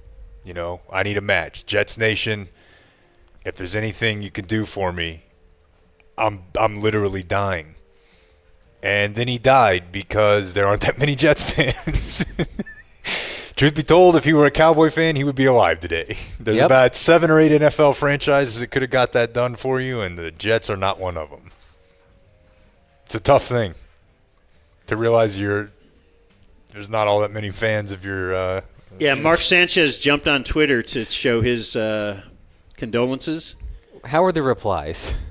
Well, people are wishing him well and just hoping he recovers. Well, it's Twitter, yes. And then it turned into just people upset at the people who were just treating Mark Sanchez, you know, like the whole thing. This one stabs at your heart. Yeah. What did he expect? Come on, man. Lee Greenwood is 83. He has a new Bible, actually. The guy in Oklahoma who made them adopt the Trump Lee Greenwood Bible stepped down. For what? Well, he was watching porno at work, but I think it might have been... I did that today. A witch hunt. You did do that today. But she was named Blake Jones. Yeah. Could I hook up with her just knowing her name is Blake Jones? And that she likes that other black guy so much. I think we've mentioned this before, but like the the era of Dan at work putting porn on my computer was relentless. Like, wasn't it fun? It was every time I went to the bathroom. Which and is I would come every back break. In, I'm an every break guy. So every time he would come in, and my computer faced the glass window. It was a window, and that was our boss's office. And I would come in. He would have nothing to talk to me about. He would be sitting over in the corner of the room, kind of like looking over at me, waiting for me to unsleep my computer, and then it would just be Lois getting gangbanged from Family Guy. And he's just over there. What happened? Or gay beach or something. Oh yeah, no, it would be like a 69 I didn't know you could do between two dudes. He's what are you looking at? Like, dude, this is on the company Wi-Fi. Like, well, it wasn't me getting in trouble. I know. Marla Maples is 62. Trump's ex-wife, one of them, second, I think. Simon LeBon is 67. Don't know it. He's with somebody like Duran Duran. All right. Okay. Kelly Osbourne is 41. And what's she up to? She's on TV? Was she on The View? Yeah, for a while. People watching that still? Oh my goodness, she is way too skinny. Ooh, eek. What happened there? The big O. That's an unfortunate look. Dumb Zone birthday of the day. Kind of light pickings if we're not going to use any of the sports birthdays. So I went with Matt Drudge, is 59. Pioneer, if nothing else. Boy, I bet Matt Grimm used to live on the Drudge Report. No? Born in the State Now Dead, Theodore Roosevelt, the original Teddy Ball Game. Seems like one of the cool ones, but... John Gotti, the Mafia guy. Scott Weiland. STP. That's a big one for you? Yeah. I bet. How did he die? Drugs? Pretty sure. that was a kind of an elongated death. And Edith Hazeman. She was the oldest survivor of the Titanic. Born in 1896, died in 1997. She in the movie? Also died of a drug overdose. Actually, it was the autoerotic asphyxiation. Do ladies ever die of that?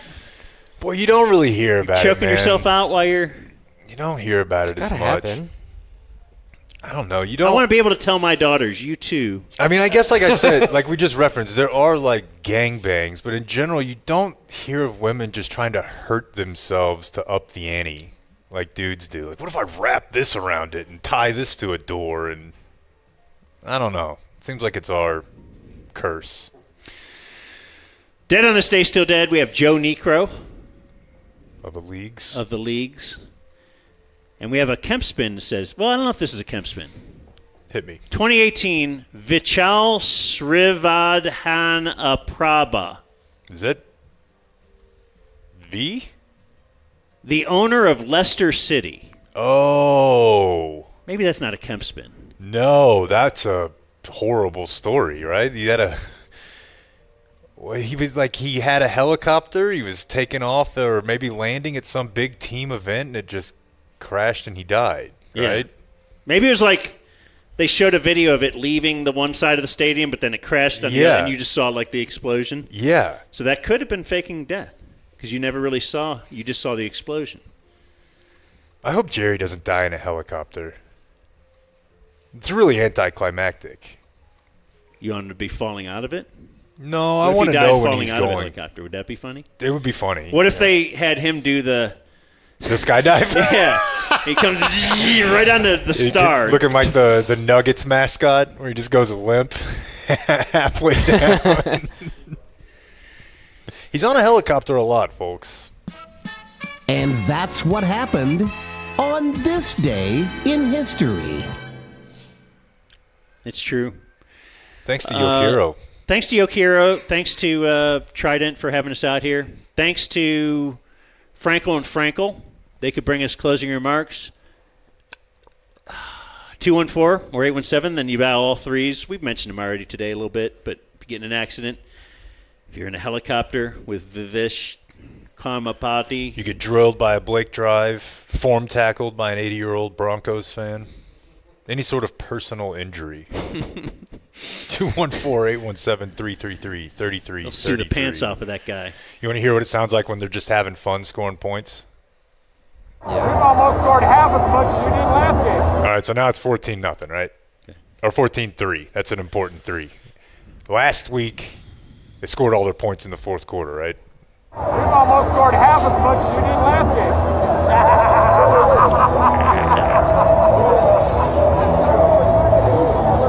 That's kind of scary because it's in the first quarter. If we continue doing this shit, it's going to be 114-2. 3. There's your elevation song. Elevation's playing, and we continue doing this shit, it's going to be 114-2. Like 3. Let me be correct about the hypothetical score here. Yeah, it's fun. Just watching other people have football fun. Is that every time they score, they play that song? Like literally every time? It felt like it was, and it was a lot. There was a lot of scoring. It's killing me. What's the thing they do that Shadi was saying? Are you prepared for it? Incomplete. Yeah, cool, but it didn't seem like that would affect players at all. Can I tell you? No. A bit that I like that they have, I didn't record it, but, it's from the makers of Texas Fight or Boomer Sooner. They have a fake Pong game for each side of the stadium. So when it's on one side, you like that bit? I like anything that gets both sides going back and forth. Like it's very college football. And I'd never seen it done with the Pong thing before. I don't know. They're trying different stuff in there. The Cowboys have Michael Irvin yelling, which is great. And then what? The mariachi band. Yeah, the mariachi band's fun. That's been an every game staple this year. It's not bad. What about the artwork? What about the artwork? Commissioned by Sean Payton's wife. You got any closing remarks for us, Fitz? Have a safe trip back. Stay south when you're driving home. What do you mean by that? Don't head straight east, just like when I told you to come up. Just hug the mountains for 3 or 4 and go straight down to Pueblo. Don't drive east. Why? Because it's miserable. Okay, I just want to get what's quickest. We're talking like 4 minutes difference, and it is not gonna. You're not gonna miss those 4 minutes. I promise you. Okay, well I'm not looking out the window that much. Matt is. We're going the good way. We're hugging the mountains. He's got it down. Okay. Yeah, but we got to stick to the speed limit. Well, What time are we leaving? What time would you suggest leaving? Why are you asking him? No, I'm asking Fitz. I mean, early, right? That's what I'm saying. They got a show to go to, though, right? 2? You want to leave at 2? I can. Yeah, do we're not easy. leaving at 2. Just stay up 6? straight through. No, I'm not. 6. We're going to leave at 6 Dallas time. Okay. I don't. Going through Amarillo. You guys remember when your parents would fight at dinner, right? And you're like, I wonder who's going to hit somebody here. I thought I'm giving a lot by giving you 5 a.m. here. Don't look at me, bro. I don't care. I will go to ICP tonight, live with the Juggalos, stay up, and leave whenever you guys want. Well, if you guys leave before I get up, I'll find my way home. Okay. Get a lime scooter. Your scooter's not going to take you the whole way. Thank you guys so much. This has been a ton of fun. Yeah. Better than we ever expected. Adios, mofo. Gotta go before this becomes a zoo. Thank you for watching my video. Subscribe and type for my name if you want to watch more of my videos.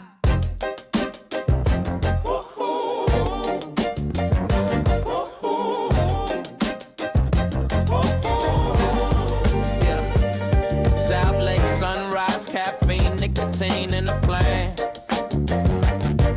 The crew and gear all loaded in the broke down van. Headed north to the clean mountain air of Denver.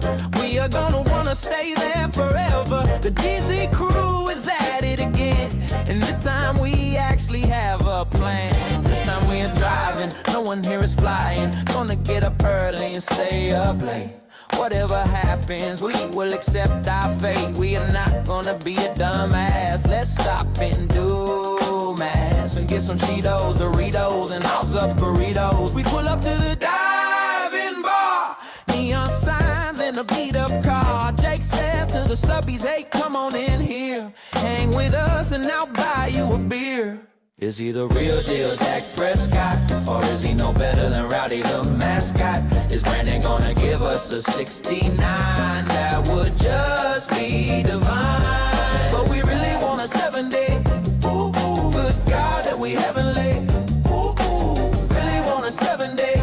Ooh, ooh, good God that would be heavenly. Blake and Matt up early on a Saturday. Subby invited us to come out and play. Pikes Peak, Garden of the God, Manitou incline. We're gonna be really high and it's so fine. Pulling into Colorado Springs to take about 100 swings. Ever get the feeling you can't go on? Just remember whose side it is that you're on. You got friends with you to the end. If you're ever in a tough situation, we'll be there with no hesitation. Brotherhood's our rule, we cannot bend. Is he the real deal, Dak Prescott? Or is he no better than Rowdy the mascot? Is Brandon gonna give us a 69? That would just be divine. But we really want a 7-day. Ooh, good God that we haven't lit. Ooh, really want a 7-day. Ooh, good God that would be heavenly. Sunday morning and we're all up early. Going to Red Rocks for a workout, surely. Clayton and Blake can't make it out, but Jake and Matt are gonna have a badass workout. Cowboys and Broncos on pace for another 40-40 tie. All 70K in the stadium wanna know why. Did the Broncos buck the Cowboys? Or the Cowboys break the Broncos? Please tell us on your show, boy. The trip is done and we had a blast. We did a lot, but that sure went fast. We had some fun and didn't crash. Tons of hot spice and only Dan had new ranch. Can't wait to do it all again. Not sure how soon it will be. Austin, always here to make the drive. Doing my part to help the Dumb Zone thrive.